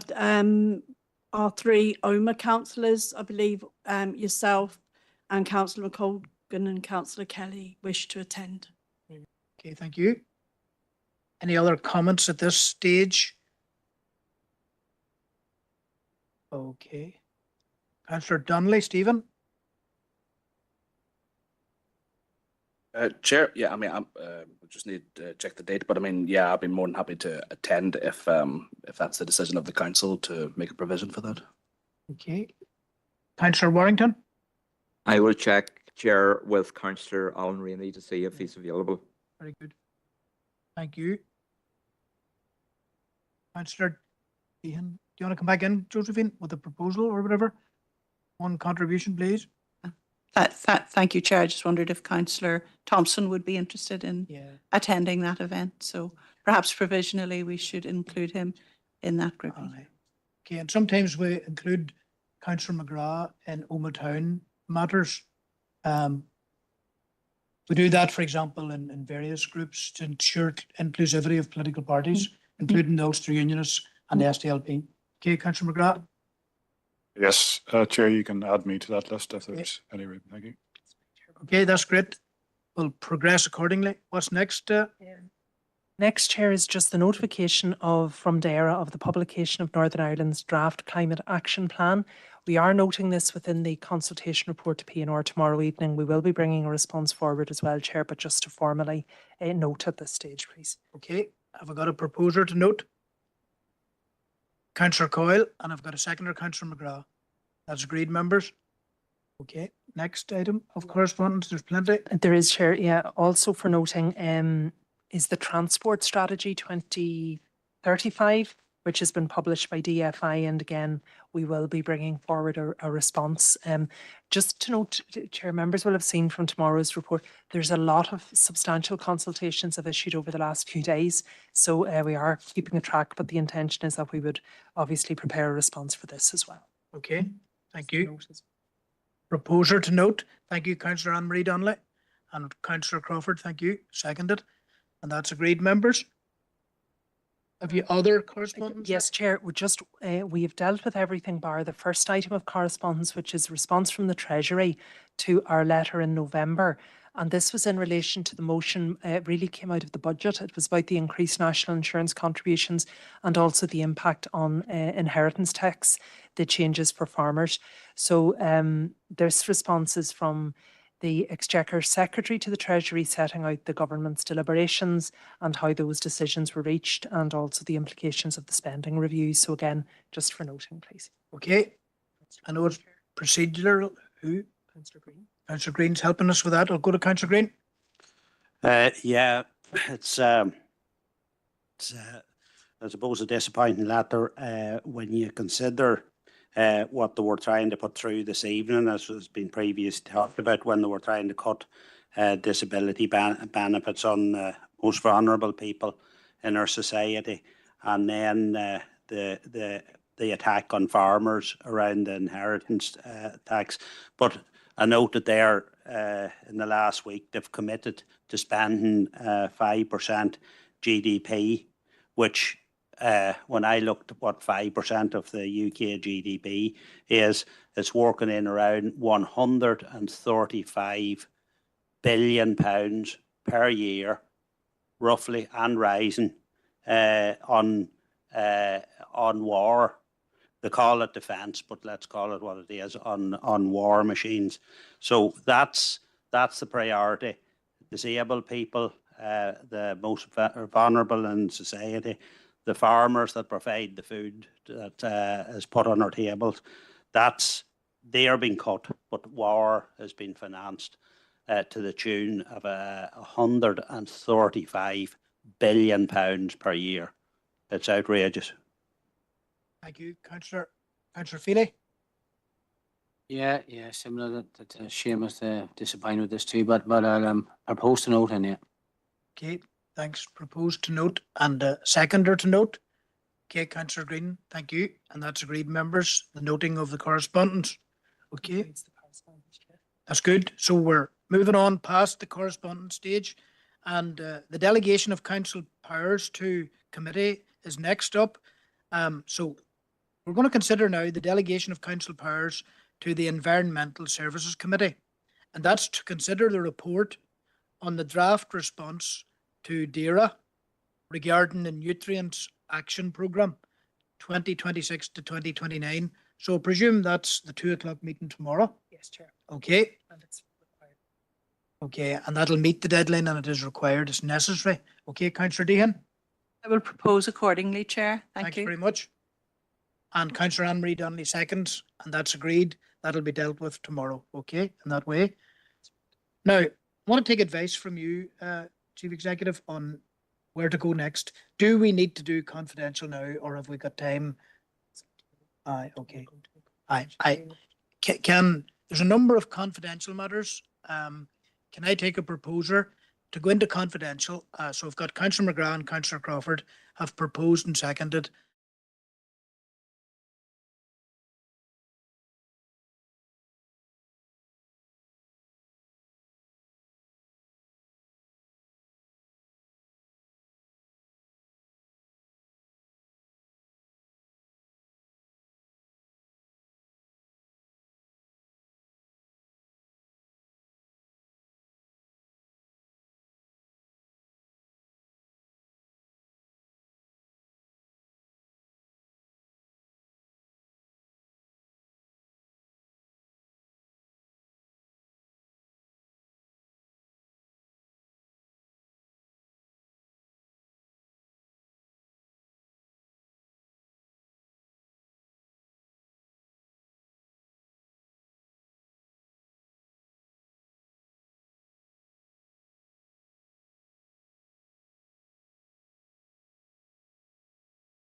Councillor visitors are still here.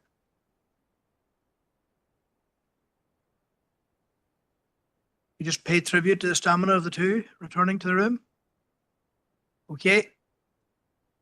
And I'll ask now the Chief Executive at the appropriate moment to give a resume on what happened in confidential.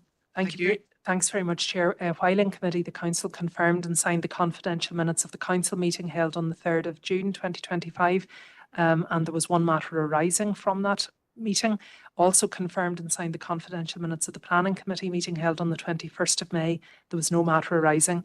They confirmed the confidential minutes of Environmental Services held on the 4th of June. No matters arising. The confidential matters of the Regeneration and Community Committee meeting held on the 10th of June. Again, no matters arising. And the confidential minutes of the Policy and Resources meeting held on the 11th of June 2025. And again, no matters arising. As referenced earlier in the meeting, Chair, the Council is in receipt of legal advice in relation to the recent granting of certain mineral licences by the Department for the Economy, and the Council has agreed to defer that matter for further consideration at the Policy and Resources Committee tomorrow evening. And the Council also received an update on an unrelated legal matter. Okay, thank you.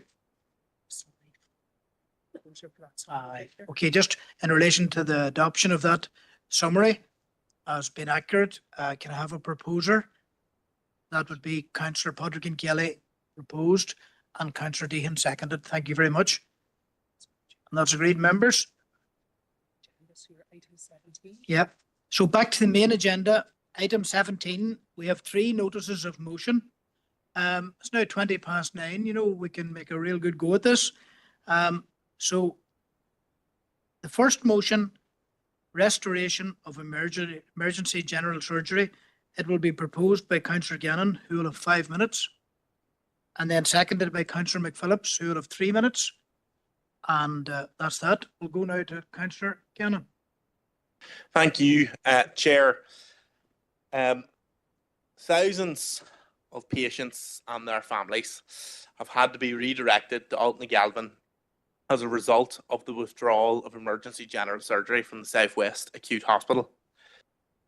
At the time when this temporary change was being proposed, the Trust claimed tiny numbers would be impacted, but here we are with the number, and it is in the thousands. And that doesn't include anyone who's made the journey and judgment under their own steam to get there. So could well be many, many more people, Chair. Local industry and businesses have also expressed serious concerns over the past couple of years about just how long this redirection takes, and that they fear that something could happen and how this journey would impact if there was a workplace accident.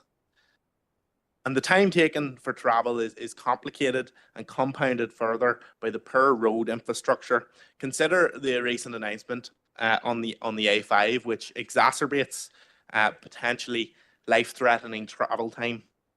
And for most in Fermanagh, the main road, or the most direct route, is the road over Scrahy, which is not a comfortable road to go on at the best of times, let alone in the darkness of winter with someone howling in pain in the back of your car. And the withdrawal of emergency general surgery is most definitely cross-cutting. There is examples of how infrastructure plays into it, how economy and economic development takes into account here, but it also impacts agriculture in case of accident there, and the environment as well. Think of the thousands of journeys that have been made that previously wouldn't, and the pollution that would come from them, Chair. So it is truly a cross-cutting issue, and I think it's important to note that this motion comes at a time when permanent withdrawal of the service is being considered, and all at the same time as the RQIA recommendations not being fully implemented, which is a massive concern that the regulatory recommendations aren't being fully implemented prior to any further changes. And when the service was first removed, Chair, the Trust said they would restore emergency general surgery if a minister instructed them. That is there, it is clear for the public to see. And when we met with the health minister, he said it would not be appropriate for him to intervene on the matter. He refused to even consider putting together a plan to outline how a service could return. So we have a situation where the trust won't act and the minister won't act.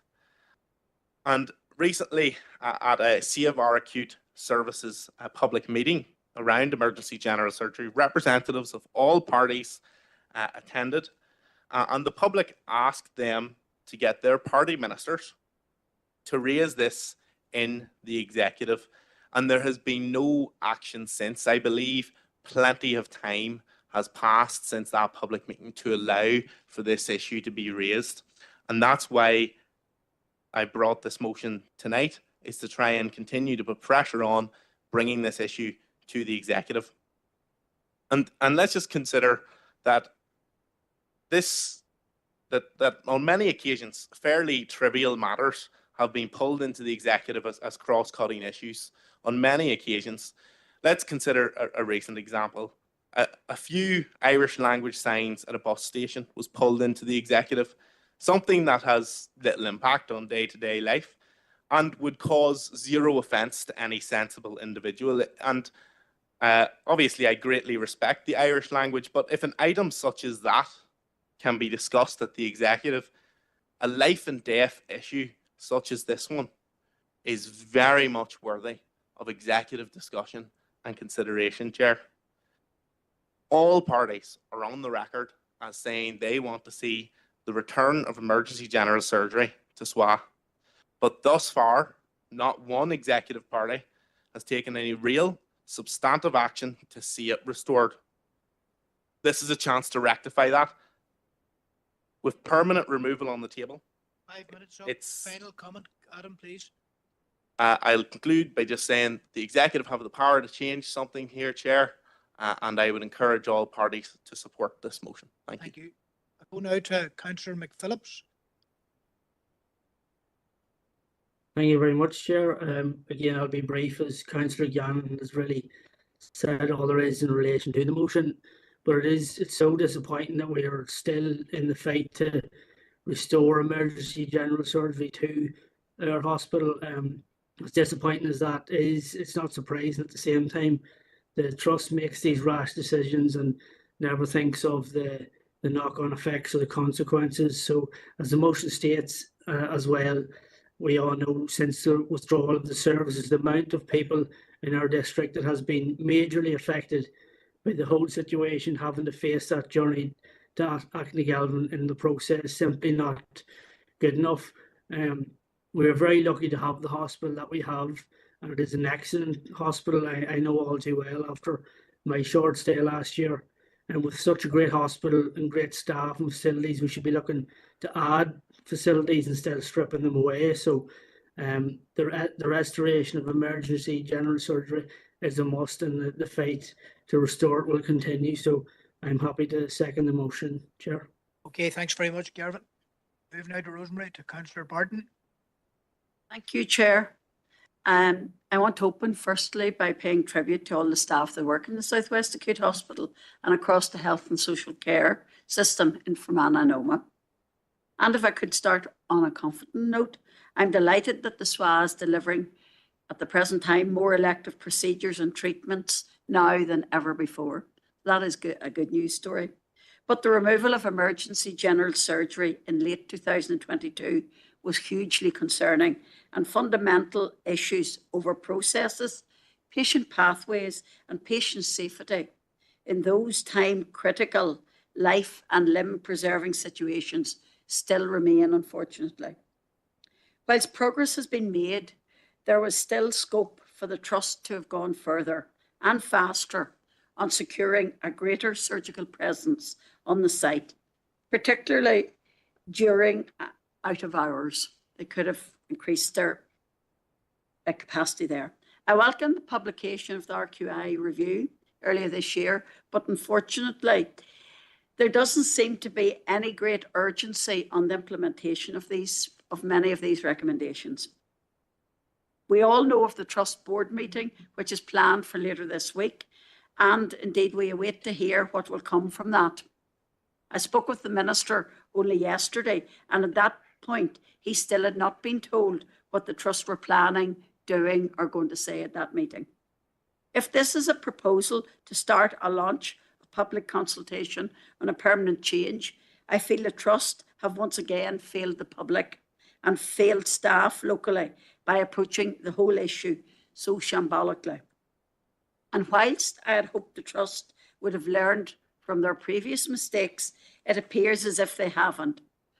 But equally, we as public representatives have an obligation to hold the Trust and everyone else to account for their decisions. We have mechanisms to do that, and one of those is through our subcommittee on the health.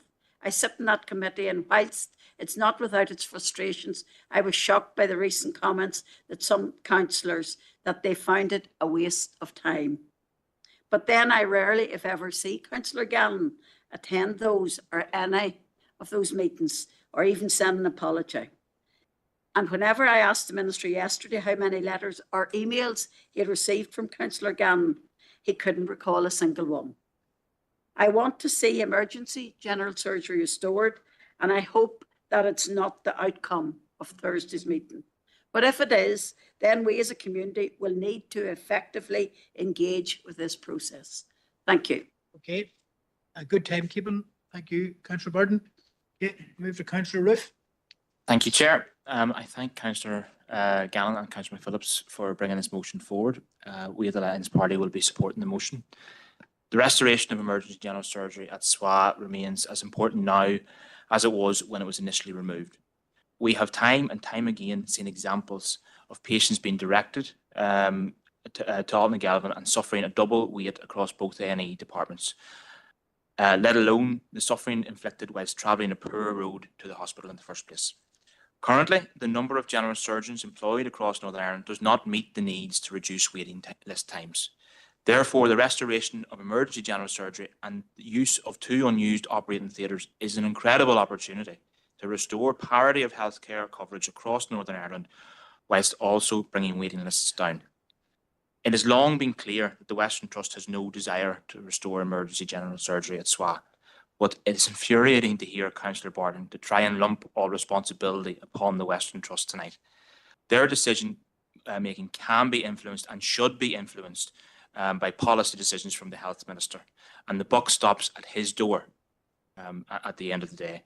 I have repeatedly called upon the Health Minister to direct the Western Trust to request them to create a detailed plan of what the restoration of emergency general surgery at SWA looks like.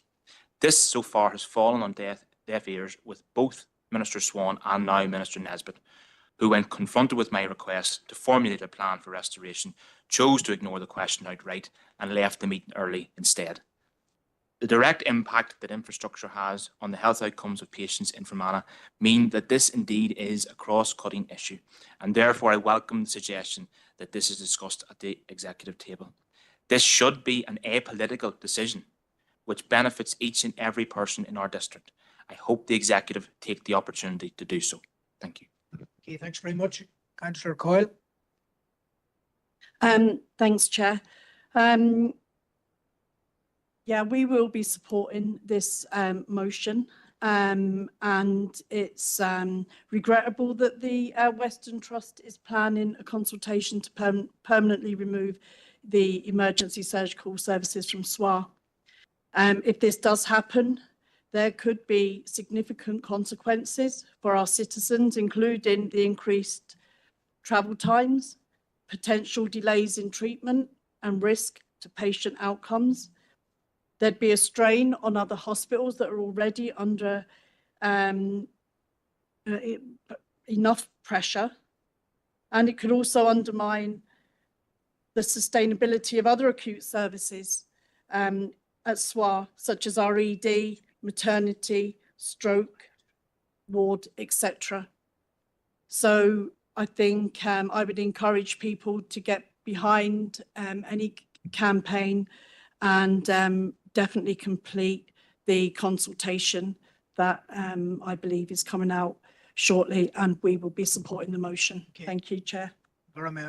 Thank you. Moving on to Councillor Deehan. Thank you, Chair, and I want to commend Councillor Gannon and Councillor McPhillips on bringing forward this motion, which I support. As a healthcare professional in this district council area, no one would be gladder than myself to see the restoration of emergency general surgery at the Southwest Acute Hospital. We were informed that this was a temporary suspension owing to a variety of factors, none of which really has been adequately addressed by the Trust, and the most significant of which is the ability of the Trust to recruit consultant general surgeons to work in the Southwest Acute Hospital. So there are significant obstacles to the restoration of that service, but I think we have yet to see the Trust make concerted efforts to address those obstacles. It has been too long that this service has been suspended, and our constituents have suffered. And I think that the people of Derry and Strabane have also suffered because of over-congestion in the A&E department. We know in the media recently the scandal of the length of time that ill patients are having to wait in the emergency departments throughout Northern Ireland, and Altnagalvin Area Hospital, sadly, is no different. Not only that, they do not have the space or facilities to accommodate the numbers of patients who need to be seen in the emergency department. And we have debated within this chamber, Chair, the issue of whether patients who attend ED in Southwest Acute Hospital and get transferred to the emergency department in Altnagalvin, whether they can go straight to a ward or have to go to ED. But unfortunately, it remains the case that each case is assessed on its own merits, and many of our constituents are having to wait long hours in ED in Altnagalvin before their needs are attended to. So I do think it's right that some pressure should be brought to bear on government to have this situation addressed as a matter of urgency. And it does affect so many aspects of this district council area, mainly health, obviously, and well-being, but also, as others have said, our ability to attract businesses and entrepreneurs into our area, where they have to be assured that they have access to please, Josephine. A first-class health service. So I support the motion, Chair. Thank you. Thank you very much. Councillor Green. Yeah, I was coming in to I felt again sorry for Councillor Gannon when Councillor Barton was giving him the touch about not turning up at meetings and that. And I suppose there was a stat that came to me mind when I was thinking of this. There was a previous consultation around this that the Western Health and Social Care Trust produced the results of it, and of all of the ones that replied to the consultation, the Ulster Unionist Party didn't, the DUP didn't, the SDLP didn't, the Alliance Party didn't, but Sinn Féin did. And I just thought I'd throw that out. So when this consultation's out, it might be good to encourage everyone and every political party to do that. This was a published consultation replies, and every party was missing in action. And if anyone is countering that, that's the facts. Okay. Can I just say I have to go now till Councillor Gannon, because members have had their contribution as per standing orders. So I have got to go now to Councillor Gannon for his summon. I don't think there is a point of accuracy, point of order perhaps. And which standing order are you referencing your point of order against? I'm duty bound to do this. Okay, is there a standing order relating to accuracy? Okay, there isn't, so I'm going to have to go to Councillor Gannon. Can be dealt with at another time, no doubt. But Councillor Gannon, you have 3 minutes to sum up. Thank you, Chair. Initially, I was shocked when Councillor Green said he felt sorry for me, but he made sure to get a barb in there. For the record, Councillor Green, the SDLP signed the Save Our Acute Services response, which unfortunately, despite the tens of thousands of responses, the Trust decided to count as one and discount every single individual name and organisation that signed them, which we did. And I hope they wouldn't do the same in a future consultation. And I know Councillor Barton's points about not attending the meetings. Unfortunately, we're not all retired like Councillor Barton, and some of us cannot attend daytime meetings. And you know what? I find it incredulous and difficult to believe that the Minister has not been told what was happening, because his own MLA for the area and all MLAs for the area were told yesterday exactly what was happening. I have the email that shows the brief that was sent to them and saying that there's going to be an all-party group meeting on Friday to discuss the move to permanent withdrawal. But then again, I don't find it hard to believe that the Minister wasn't aware, because given his attitude in this chamber, I don't think he cares one damn bit about it, Chair. And, you know, maybe he should spend a bit of time being on top of his brief rather than wrongly informing Councillor Barton that he did not know what was going on and it hasn't been spread, Chair, because I've seen it. I would like to think the Minister has seen it too. But with that, Chair, I would like to thank Councillors Kim in support of this. With permanent removal on the table, it's time to actually do something rather than endless lip service or saying it's not our department and not our responsibility. The executive have power and can change this, and action is needed, and all parties have said they want to see this restored. So hopefully all parties will come to the executive table and bring forward at the very least a pathway to its restored. It won't happen overnight, but there is a potential pathway that could be at the very least mapped, Chair.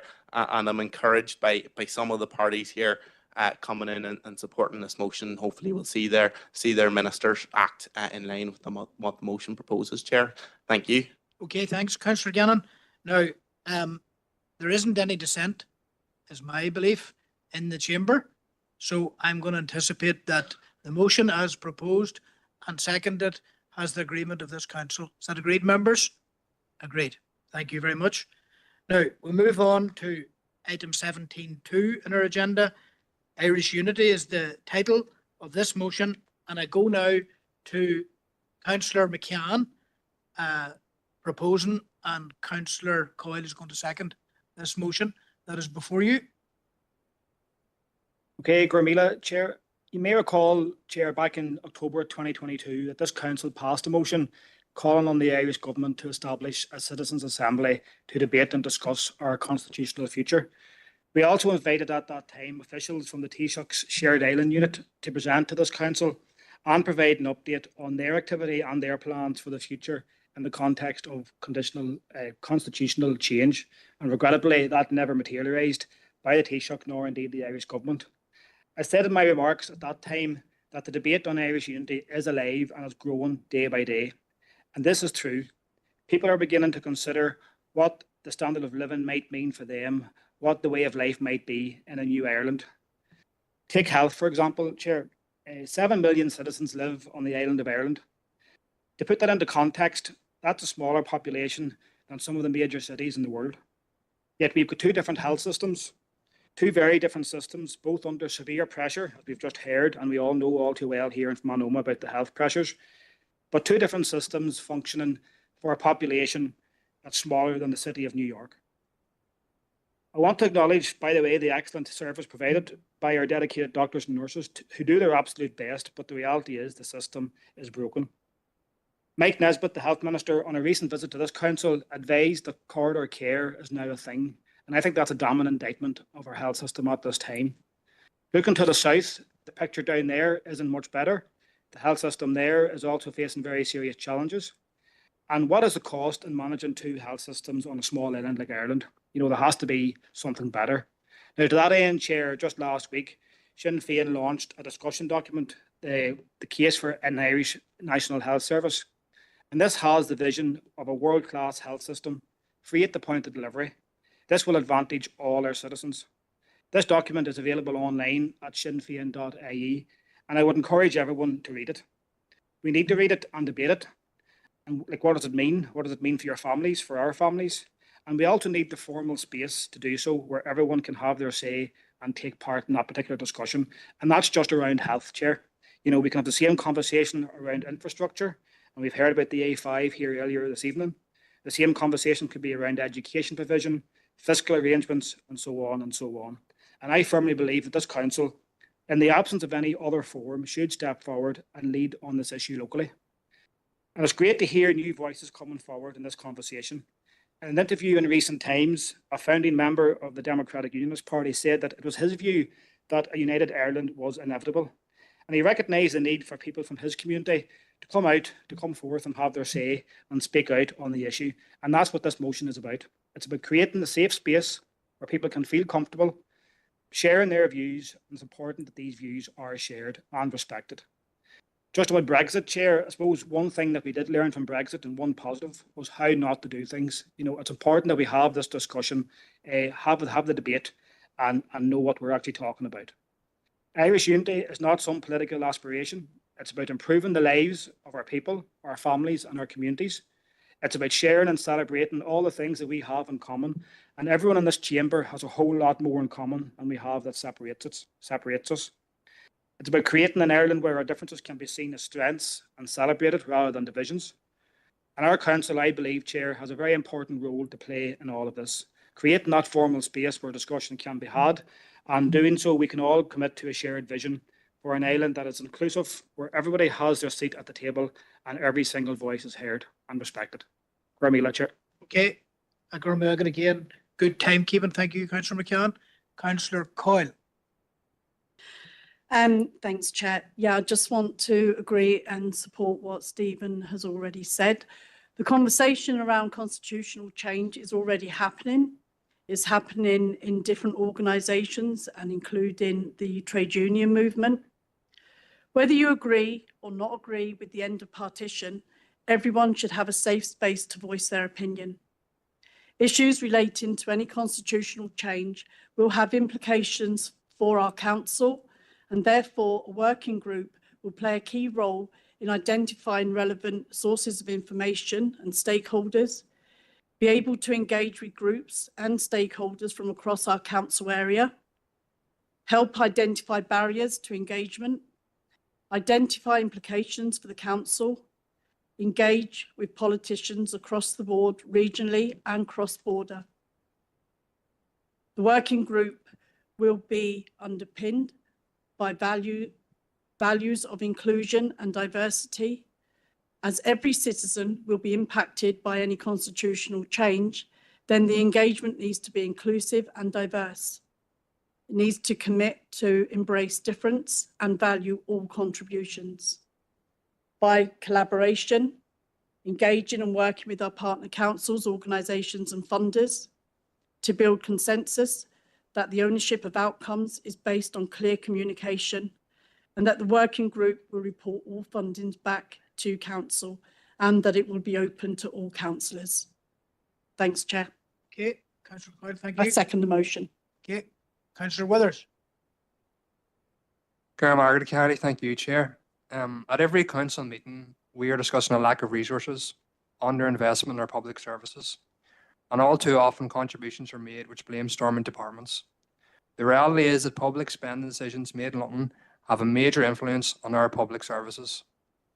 Indeed, tonight we've heard councillors reference the decisions being made in Westminster which will cut disability benefits.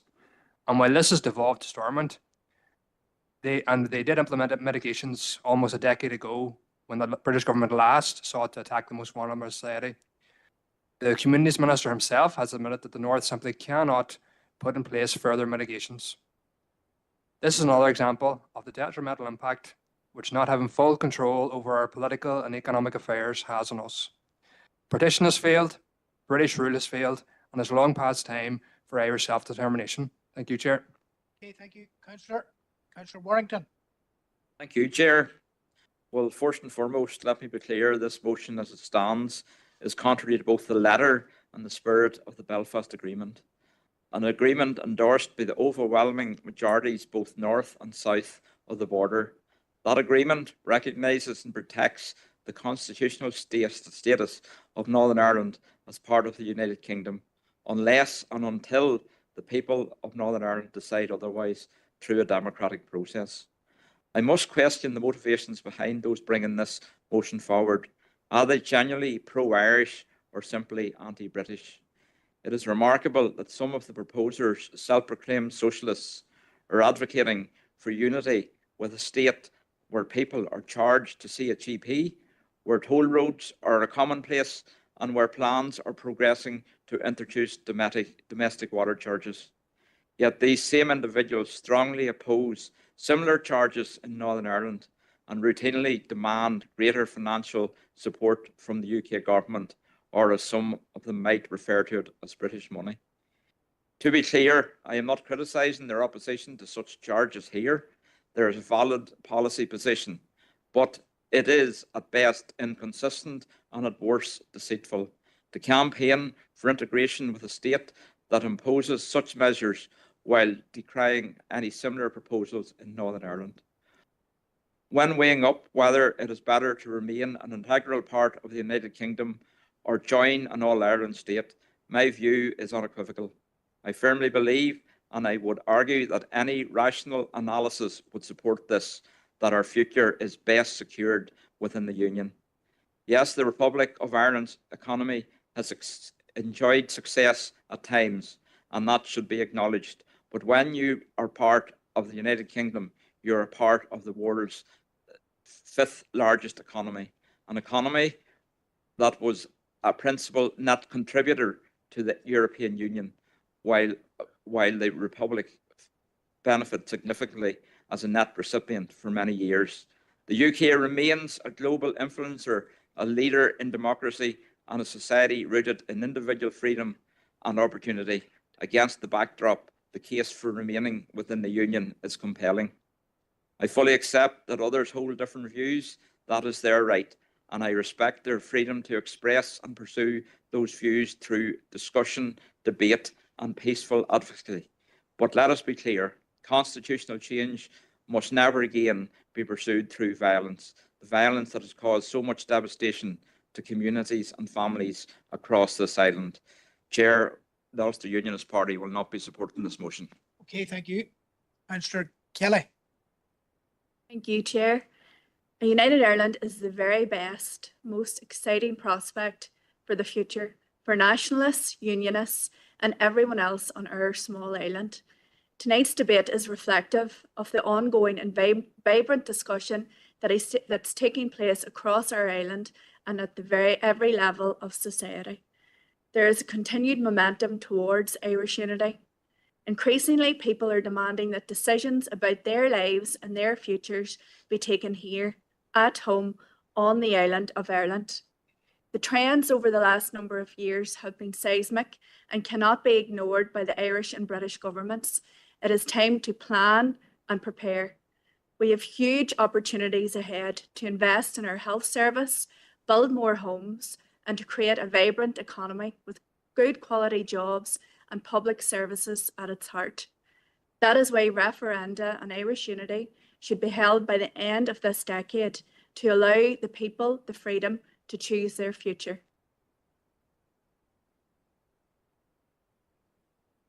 Okay, thanks very much, Councillor Kelly. Councillor Gannon. Thank you, Chair. Firstly, I'd like to say that citizens' assemblies have been very successful in the past and have always seemed to be very worthwhile to occur and to take part in on very many different issues. And I think the idea of a working group, which is mentioned in this motion, is a very interesting idea, and it's something that we'd be keen to engage in. And obviously some won't engage. I do note Councillor Warrington's comments. I think he kind of missed the point that I see from the motion. Obviously, I would imagine the proposers mean it this way, but they can clarify themselves that this is very much a democratic proposal, hence the need for a citizens' assembly, a democratic body, and you know, reference in violence kind of out of nowhere was from really left field. I think what should be said is it would have been totally fair for the councillor to come and say, look, he's a unionist and he won't be engaging in it, which would be a perfectly legitimate position, political position to take. But it's disappointing he went down the route that he did.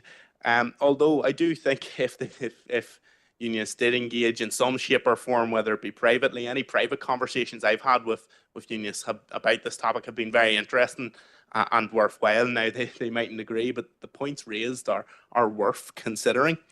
And I think a point that needs to be made is Irish unity isn't just about sellotaping the North and South together and hoping it all works.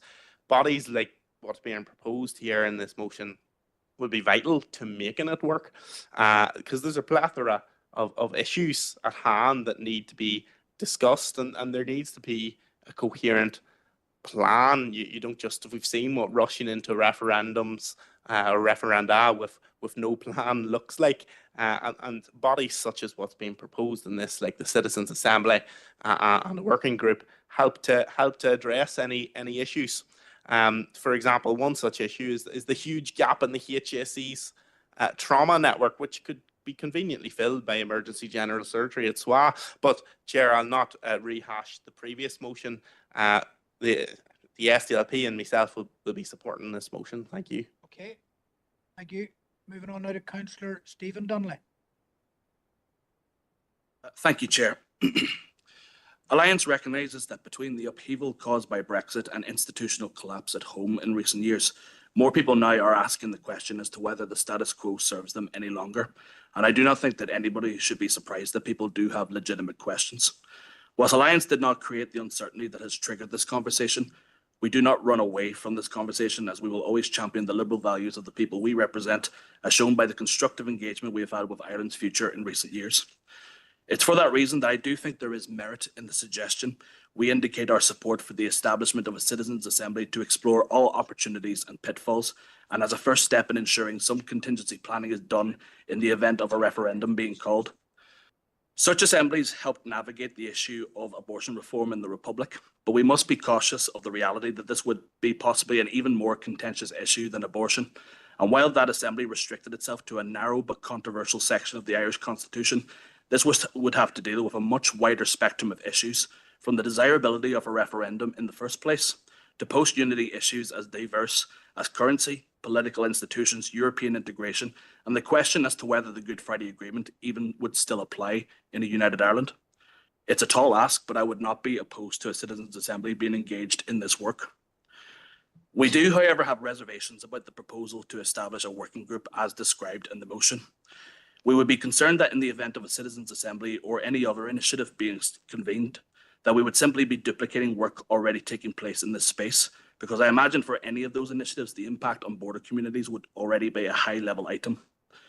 Secondly, it is unclear how this working group could lead to a meaningfully inclusive dialogue, as it appears from the title and the outset to be assuming a single outcome.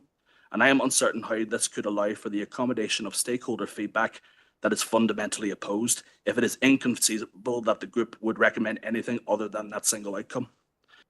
Thirdly, and this comment is not specific to Sinn Féin or to this motion, but I think we have to be realistic about the fact that many people out there are concerned that when things aren't going well over matters over which we have direct responsibility, it is quite easy for us to reach for a subject over which we do not have direct responsibility and occupy ourselves with that instead.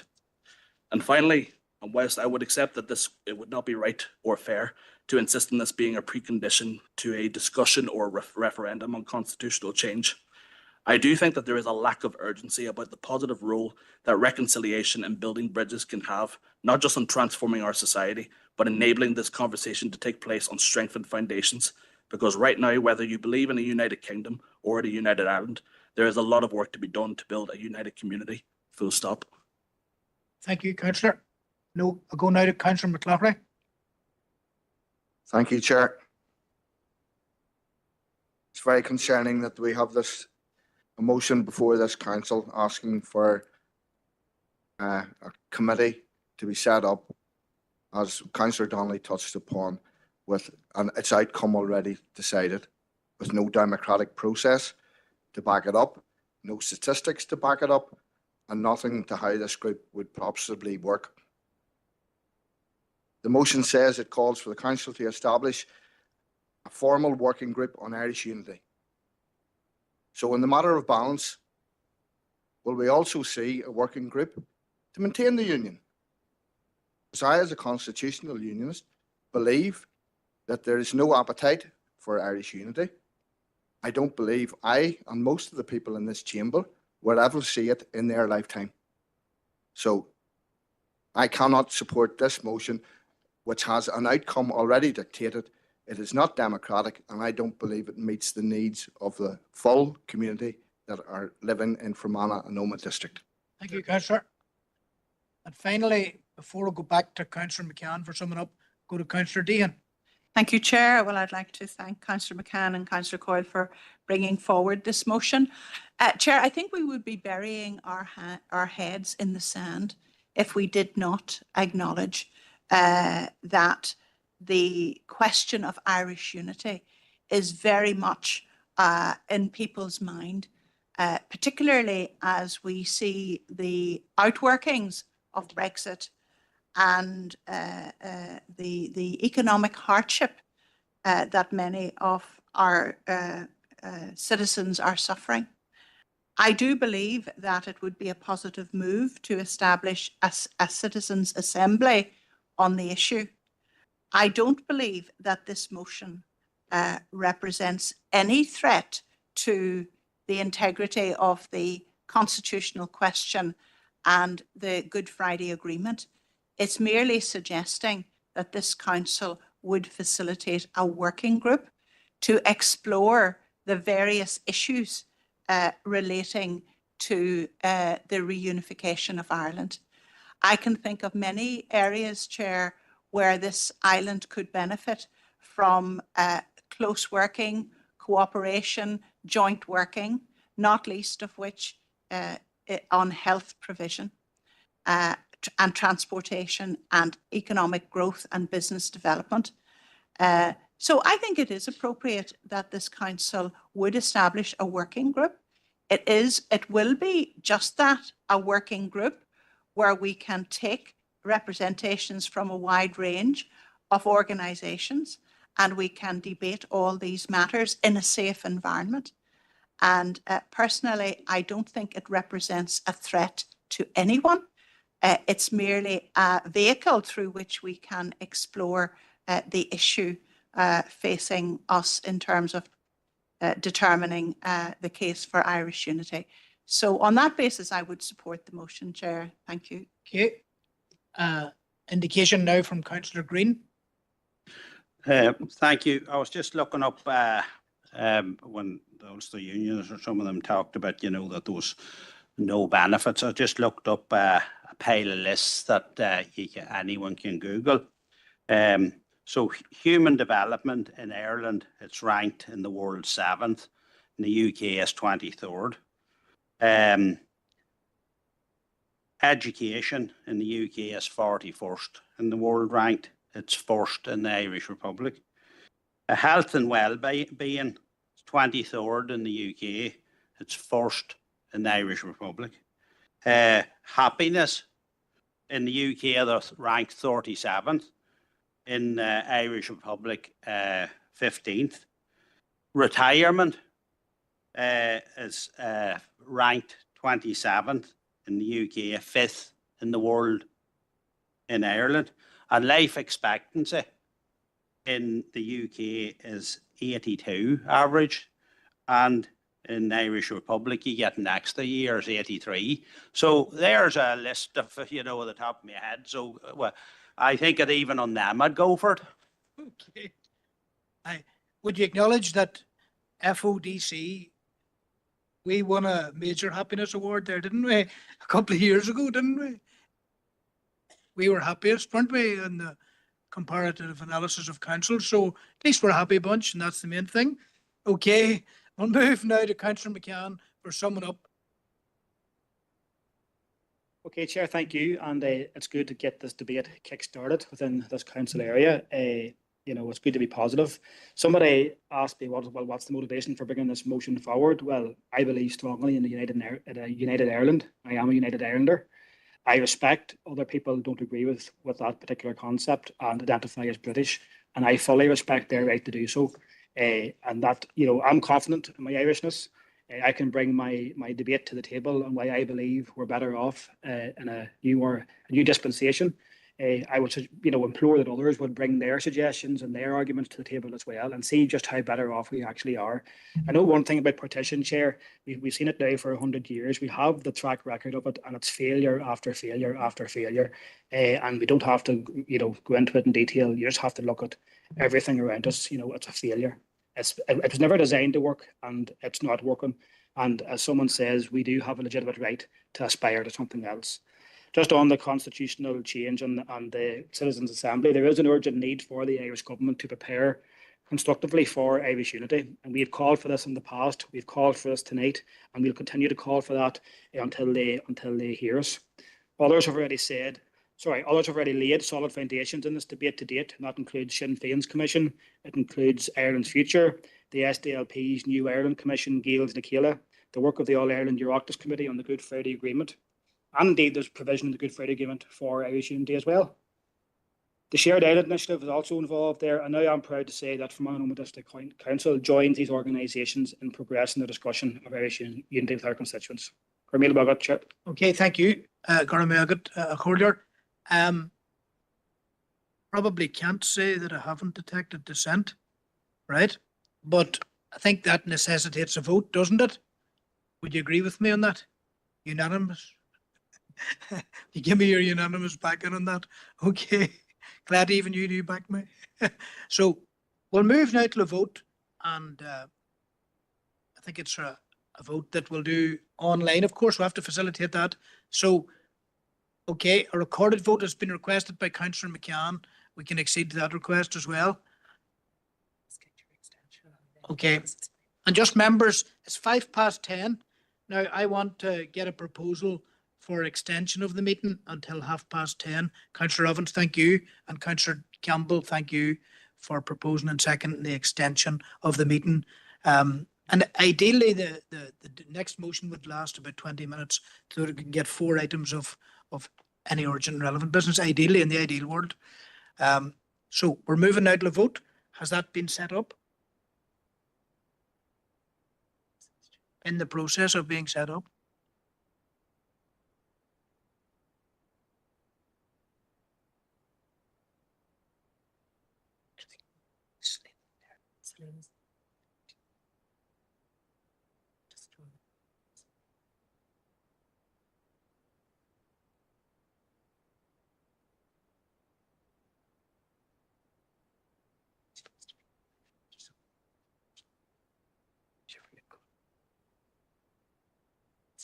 Just check it. Right, just check the camera. Just say Selena. Okay, Selena, have you set that up? Have you been able to? Okay, that's great, Selena. Thank you for the nod. Okay, so take it that the vote is now live. Not yet. Not in the chamber.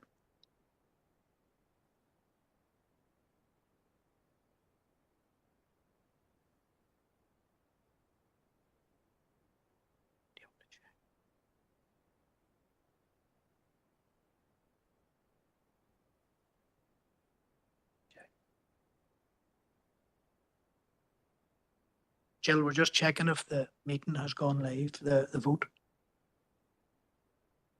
in the chamber.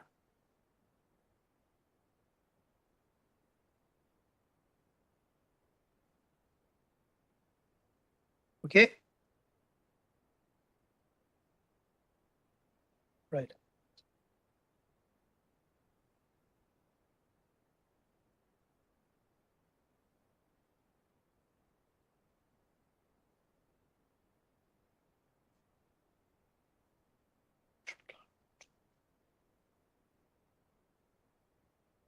That's it. Okay, so the vote is now underway, members, and you can vote according to your own beliefs now.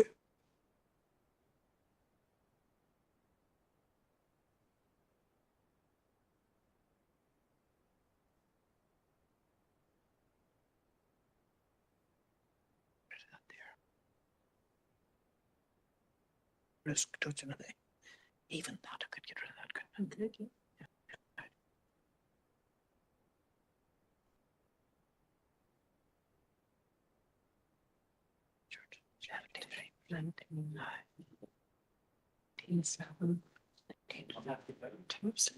Right.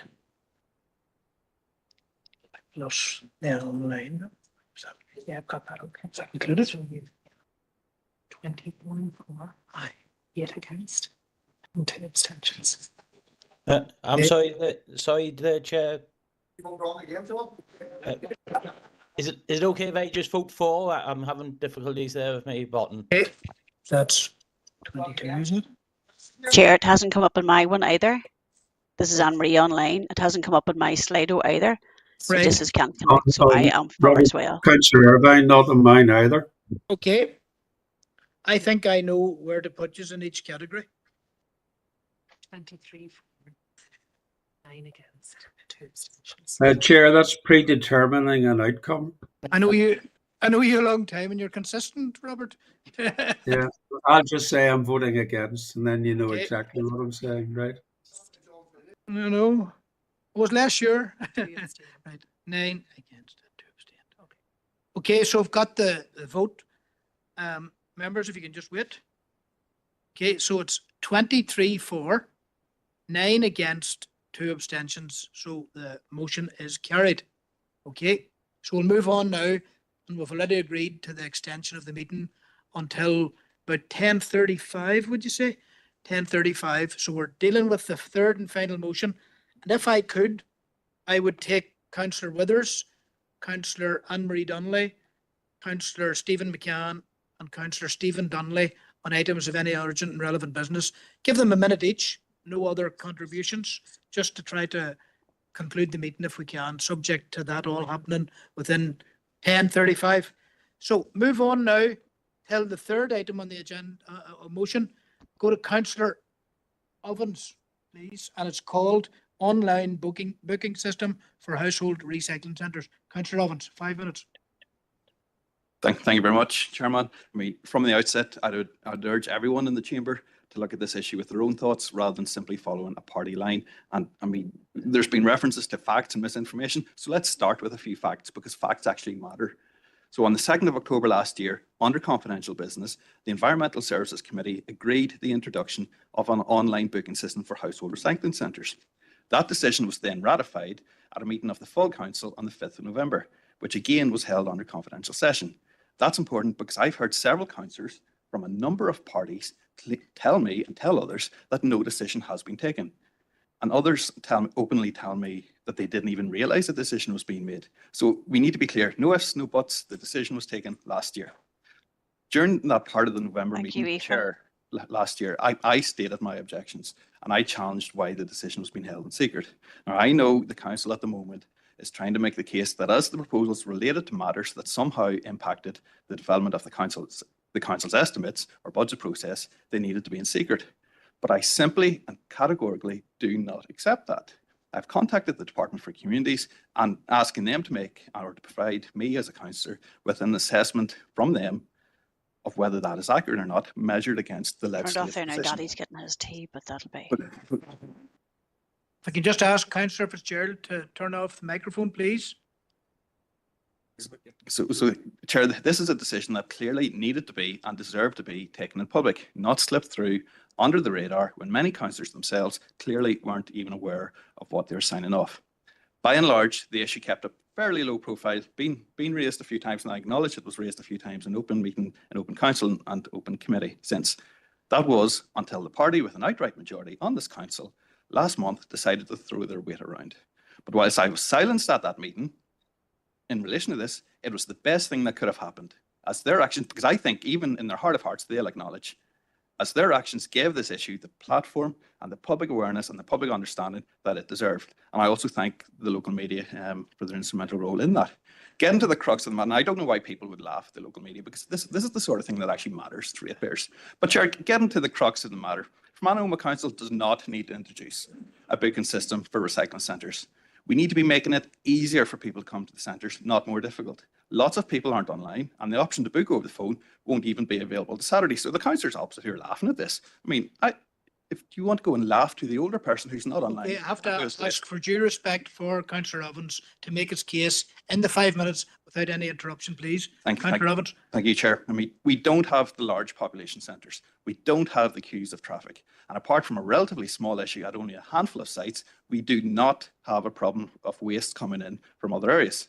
The policy of a booking system does not have the support of local ratepayers, clearly, and the extensive feedback received over recent weeks, to me and to most other councillors, I suspect, is overwhelmingly critical. And that's before people have even been told of the maximum, that there may soon be a maximum number of visits per year. So you'll only be able to go to the recycling centres a certain number of times. And I mean, are we soon going to go in the place of the businesses that have been told they might even be excluded from going there at all? These are all fundamental answers or questions that need to be answered. Accordingly, the proposed booking system doesn't have the support of the staff that the council is expecting to enforce it. And I want to pay tribute to all the various waste management teams working across the district. Their work is critical for the council and for local people. For many households locally, they are literally the public face of the council, but they have been treated awfully, in my opinion, throughout this process.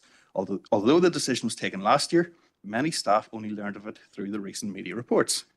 It's a bit like the proposals going to the E&S committee tomorrow night or tomorrow afternoon, Chair, which for going there forward for approval, which we'll see, if passed, we'll see many recycling centres having their open days drastically reduced. And were those staff told? No, they weren't. They learned at the same time as the rest of us last Friday afternoon when reports were slipped out late in the day. But going back to the booking system, Chair, there's been absolutely zero consultation, and if things couldn't get worse, only today I was reading through the rural needs impact assessment and the quality impact assessment. Mark, you've half a minute left. I appreciate that. There've just been quite a few distractions and disruptions, Chair. I'll just be very brief. But I was reading the quality impact assessment and the rural needs assessment. But do members know when those documents were completed? For a decision that was decided 9 months ago. They were completed last Friday. They're dated the 27th of June, 2025. I would urge all councillors to listen to our residents and to support this motion and reverse this decision. Thank you, Chair. Okay, thank you, Councillor. And I go now, I think, to Councillor Warrington. Okay, the seconder of the motion. Thank you, Chair. And obviously from the outset, I want to second the motion. Apart from the state of our road infrastructure, one of the most frequent issues raised with us by residents is the standard of our waste services.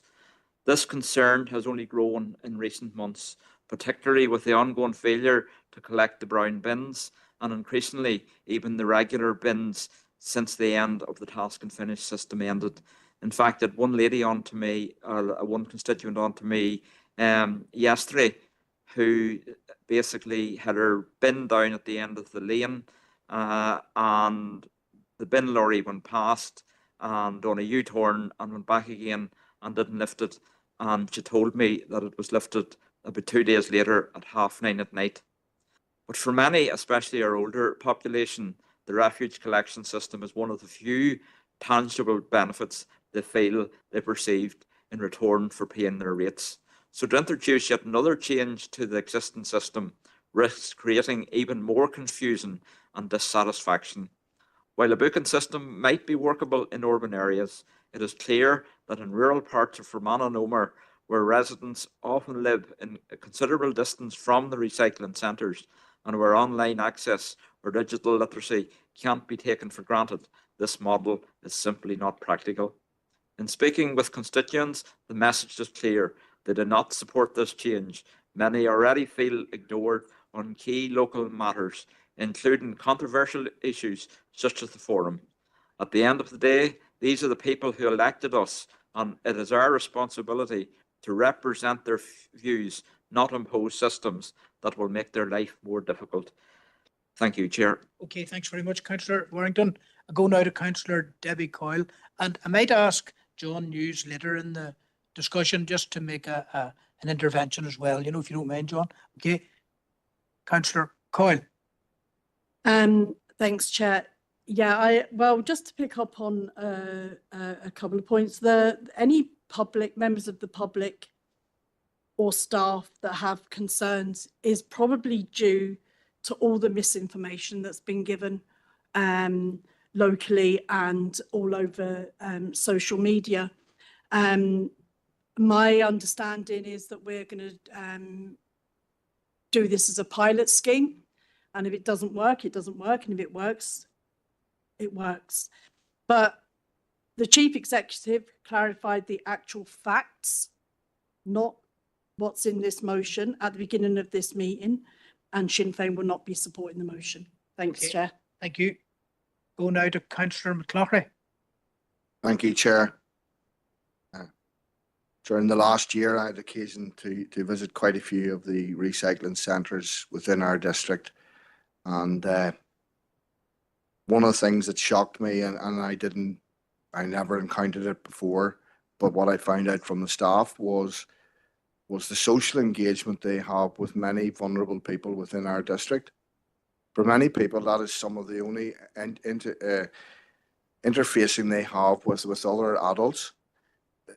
On one side in particular, the man said, that a man comes every day with a carrier bag with a couple of pieces of rubbish, and that's his only integration.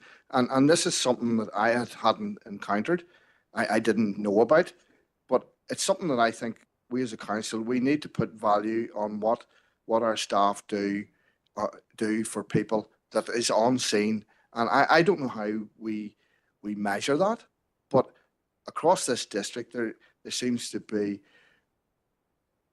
a lack of, I'm not sure, but it's the empathy and the relationship that has been built up between staff and these people that come to see them every day, and to lose out on that, and to lose out on that capacity to be able to engage, and these people probably won't book, probably will stop doing that, and what happens to them, because there doesn't seem to be anything else out there for them, and I find that very humbling to find out that that's what our staff, it's part of what our staff do, and our staff are amazing across the. I think value for money. What our staff do is amazing, and what they do for people in areas, and the social engagement they have with people that otherwise wouldn't be able to engage with other adults. I think it's something that we need to measure. I don't know how we measure that. It's something I maybe ask Alan Mitchell at some stage. Is there a way of measuring it? But it's something that we need to count in as well. Okay, thank you. I'm going to go to Councillor Keith Elliott, followed by Councillor Seamus Green and Councillor Adam Gannon. So Keith's online and has had his hand up for a wee while. So over to you, Keith. Yes, thank you, Chair. Well, obviously, since this has got out into the public, I have been inundated actually with residents. Obviously, and part of my DEA, there has been the closure of a site, so it has made the residents obviously that's been contacting me are very concerned that this is going to add to the burden that they already have with having to travel now to dispose of their rubbish and things like that there. So given the level of contact that I've received, that I would actually be in support of the motion here tonight. So I just want to put that on record. Thank you. Thank you, Councillor Elliott. Go now to Correspondence Seamus Green. Thank you, Chair. I'm just wondering, maybe the Chief Executive can clarify this, or somebody on one of the officers that's on the committees, but how often did the Ulster Unionists and indeed now the DUP raise objections while these went through committees right back to last October? I believe it was the first was in confidential because there was estimates being talked about. Did they disagree in them? Then right through when everything else has been in public committee, did any of them vote against it? Did any of them raise any concerns until very recently? Maybe the Chief Executive can clarify that, and then have another point to me. Chair, certainly no concerns were expressed, and I know in particular a couple of members certainly would have been very supportive of the concept, having seen it working well elsewhere. So there was no opposition. It's my recollection. Yeah. It's, and I can see two very sheepish looking members over here that was on working groups and that. It almost seems to me, and maybe I'm wrong, but from the outside looking in, there seems to be one person leading the Ulster Unionists when they're in here to go a particular route that he wants. When they're in committee and everything else, they seem to be happy enough with the way the council's going, but then all of a sudden their opinions are changed. It's like populism or that, which is a dangerous route to go down. As far as the recycling centre that was closed, I believe, and the chief executive can clarify this for me, it was closed under health and safety issues, which the council has to act on if there is health and safety. And one of the reasons why I am, and I haven't totally made up my mind around the booking system, but that the booking system is a way of keeping rural sites open that may not have the size to fully facilitate if they're left open the way they are without a booking system, could end up being closed due to the same reasons. If that's the case, I'll be supporting the booking system to keep rural sites open. That's where I stand on it. The councillors that was on all of these committees, the UUP councillors on the working groups and that never said a word right through to now. I think those the unions need to look at themselves. They're really acting it up here. They have I ask Councillor Ovens not to be laughing at our ratepayers. It's shocking, like he's laughing over there at the ratepayers. So I'll just leave it at that. Thanks, Councillor Green. And I would like to think that Councillor Gannon will be the final speaker before I ask John News if he wishes to make any comments, and then I'll go back till Councillor Ovens for his summing up. Councillor Gannon. Thank you, Chair. And I think there's been a lot of misinformation that's been spread about this potential booking system and how it will work. And I think there's maybe some attempts to mislead people. I think in terms of facts that was mentioned earlier, I did check the minutes of meetings where this decision was originally taken in October and the following council meetings and minutes from there. And there was no vote against this from any party. And that's just factually. I'm not getting into the specifics of confidential minutes, but I will say in publicly available minutes, there was no objections recorded, no questions asked, but no objections. But now this has come today, and I think for the reality of this is for the vast majority of people, there will be little to no change in how they experience the recycling centre service, other than pressing a few buttons on their phone before departing. I actually met with a friend who lives in Bangor where this is in place and said, "Oh, what does he make of it?" And he kind of shrugged his shoulders and said, "It's a non-issue. Like it's fine. It's just push. It's just go." And again, let's think about this as well. Probably the majority of the population live more than a 15-minute drive from their nearest recycling centre, meaning they just book and then immediately go as if nothing had changed. But I there is some members of the public have had concerns about it. That's without a doubt, and the misinformation doesn't help. But I've raised my concerns with the director, and it's been very open. And my party colleagues have raised their concerns, and they've been very open and tried to address those concerns, which we're very thankful for. We've approached this in a very genuine manner, and obviously the final design of it will come to us for final implementation, and at that stage, like Councillor Green has indicated, that will be a point when it's considered. So this motion perhaps is a little bit premature, and I do want to reference what Councillor Green has said there. There are health and safety concerns around our smaller sites, including things like traffic management, and this would play a part in addressing those concerns and keeping those sites open. Councillor Elliott referenced Lisbon earlier and the inconvenience this has caused. By not going ahead with this, or at the very least not seeing it through to the final point at which we see what it looks like, that could leave a lot of our smaller sites at potential risk of closure without other interventions.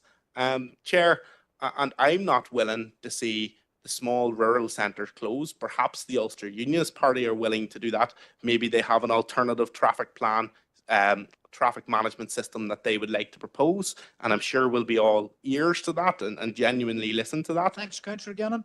But I'll just finish by saying we'll be opposing this motion as it stands, and we'll be looking for more genuine engagement to see how this all shapes out, Chair. Thank you. Okay, and can I ask our Director, John, also to be very brief, given the time? It's about 10:28, and just even a couple of minutes, John, at most, please. Thank you, Chair. Sorry, Chair, it was a couple of points really from an accuracy point of view. I think there were some remarks made at the start of the motion that there had been no staff engagement around this process. I have said I'd like to correct that. There has been an ongoing programme of staff engagement regarding this particular project, certainly going back to when it has been first discussed at the Members' Waste and Recycling Group, which would have been, those discussions started in April of last year, and there has been an ongoing discussion around harmonisation of household recycling centres across the district with staff going back over 2 years. So I think it's wrong to characterise that there has been no staff engagement. As recently as yesterday and today, we had staff meetings, and again, I think the representation that the staff are universally opposed to it. I know I had staff sitting in a meeting with me today, and they said, you will not get any pushback from us. This will help us to deal with the public, to provide a better quality of service to the public, and to support better recycling. And indeed, the feedback that we regularly get from members of the public, from residents coming into the centres, is the additional support that they get and the value that they get when staff can provide or can spend time with them. That's something that we can't do when cars are queued out of the sites. And this was finally, and a number of members have made reference to the health and safety dimension to this, and this is a key part of the health and safety considerations. It's a measure that will help us to improve the health and safety of our sites and the well-being of our staff within those sites. Okay, thanks, John. Now I need to move till Councillor Evans for his summing up. 3 minutes. Thank you, Chair, and I'd like to thank everyone who participated in the debate.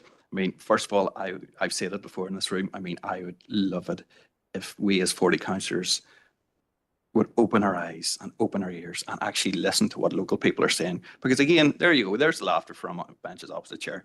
But I mean, if this is really a laughing matter, then clearly the people that I've been talking to over the last 4 weeks, Sinn Féin haven't been talking to them, but I know for a fact they have, because I've been copied into emails sent to Sinn Féin representatives urging them not to do this.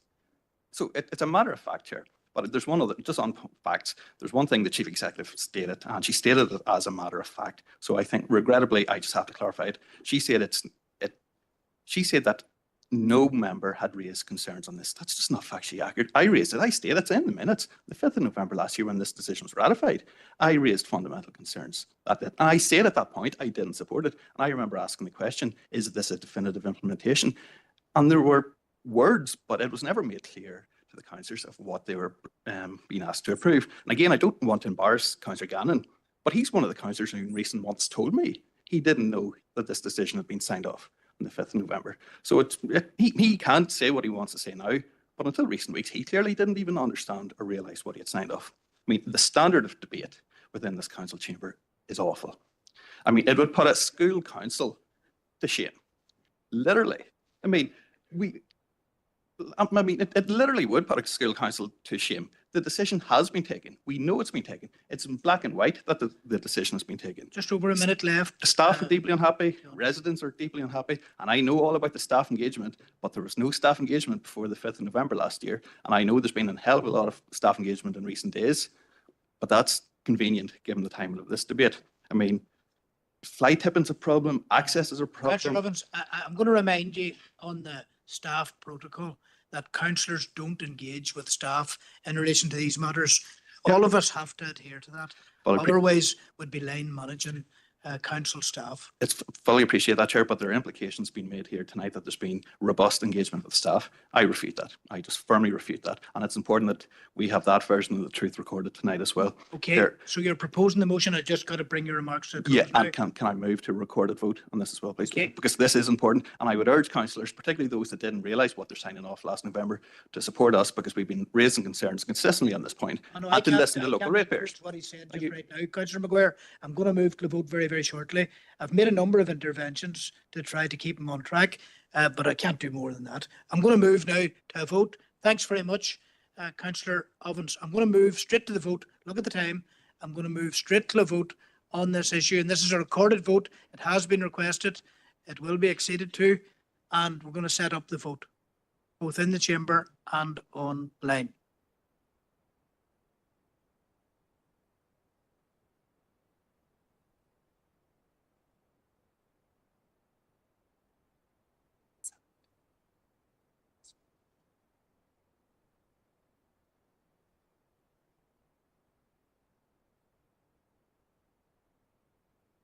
Can't do it. Can't do the impossible. Can't. Okay. So the vote's live.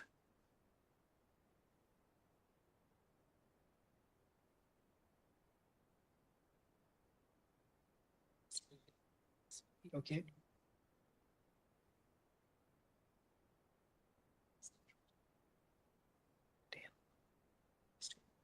No, stand there.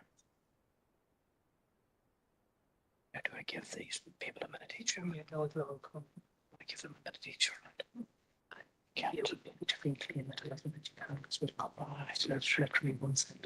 Okay.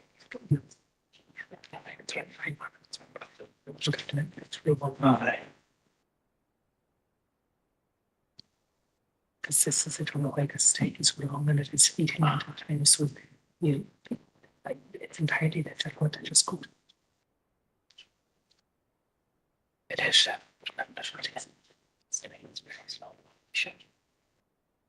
You'd be quicker. That's been trying. I don't. This is very predictable.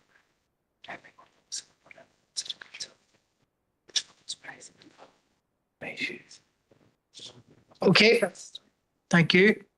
That means the vote's closed.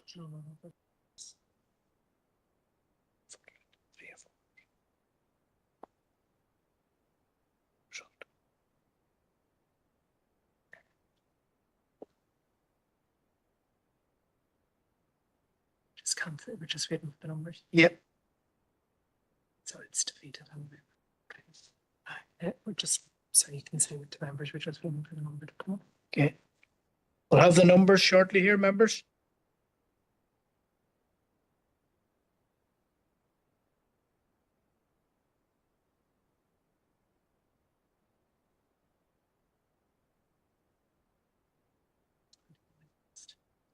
Against 21 against. Across the two.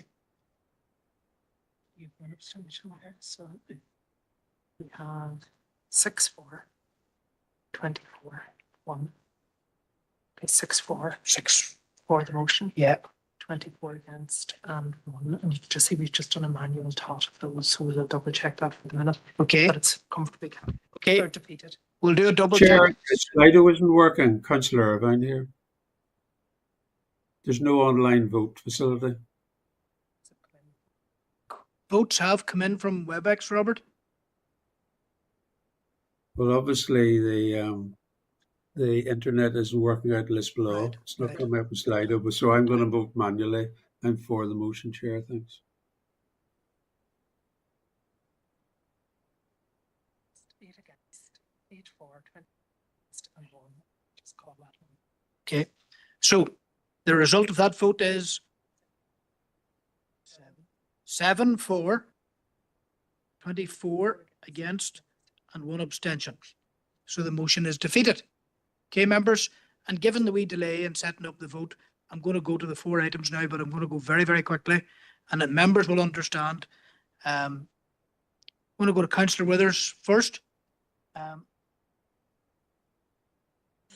Thank you, Chair. I'll be really brief. I'm aware the Department of Education are currently reviewing their guidance on supporting pupils with medication needs, and I have been contacted with that matter by several parents with children who have food allergies, and they're pressing for more guidance support to be given to staff in schools. So I propose that the Council make representation in the form of a correspondence to the Education Minister outlining that this review is completed with urgency and that there is a clear focus given to the area of food allergies to improve reporting systems, providing standardised guidance and providing more training for school staff. Thank you, Chair. Okay, have a seconder of that, Councillor Kelly, Patrick Kelly, thank you very much. Councillor Anne-Marie Anne-Marie Donnelly, we're agreed on that, members? Agreed. Yeah, okay. Thank you, Chair. Just quickly, just wanted to request the Chair's reception for Drumquin Women's Group are celebrating their 25th anniversary. I've sent the papers on already, so just would like that if you could schedule that in. Is there a seconder for that? Okay, Councillor McNulty, thank you. And that's agreed, members. And then Councillor McCann. Thanks, Chair. Just in relation to Ecclesfield Pond, and if you're speaking to Director John Hughes about this, so he's going to bring back, hopefully, a proposal report comes back just in relation to the ongoing algae at the pond. It seems to have deteriorated in recent times, so just get a wee update report in due course. Okay, proposed and seconded by Councillor Donnelly, Anne-Marie Donnelly. Thank you. And finally, Stephen Donnelly, Councillor Donnelly. Thank you very much, Chair. Members will be aware of the background of recent anti-migrant and racist vandalism within the Home area. And I became aware today that during First Minister's questions, the Executive Office announced that they were going to be making available £220,000 to tackle racism and to build social cohesion, and that would be made available to all councils. So I would just propose that we would investigate what proportion would be made available to Fermanagh and Omagh and what the exact details of that would be. Okay. Councillor Campbell, I'm anticipating your second in this. Okay, Councillor Campbell. Okay. I was saying that I'd also indicated an AOB item. Yeah, you can go forward now.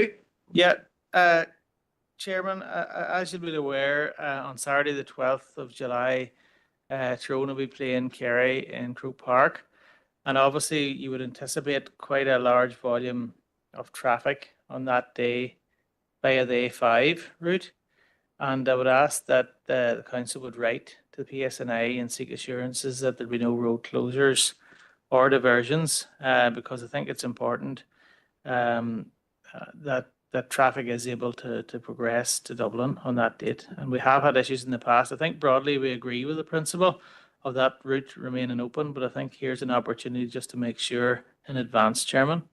Okay, Councillor McCann, are you seconding that? Yeah, that's it. Okay.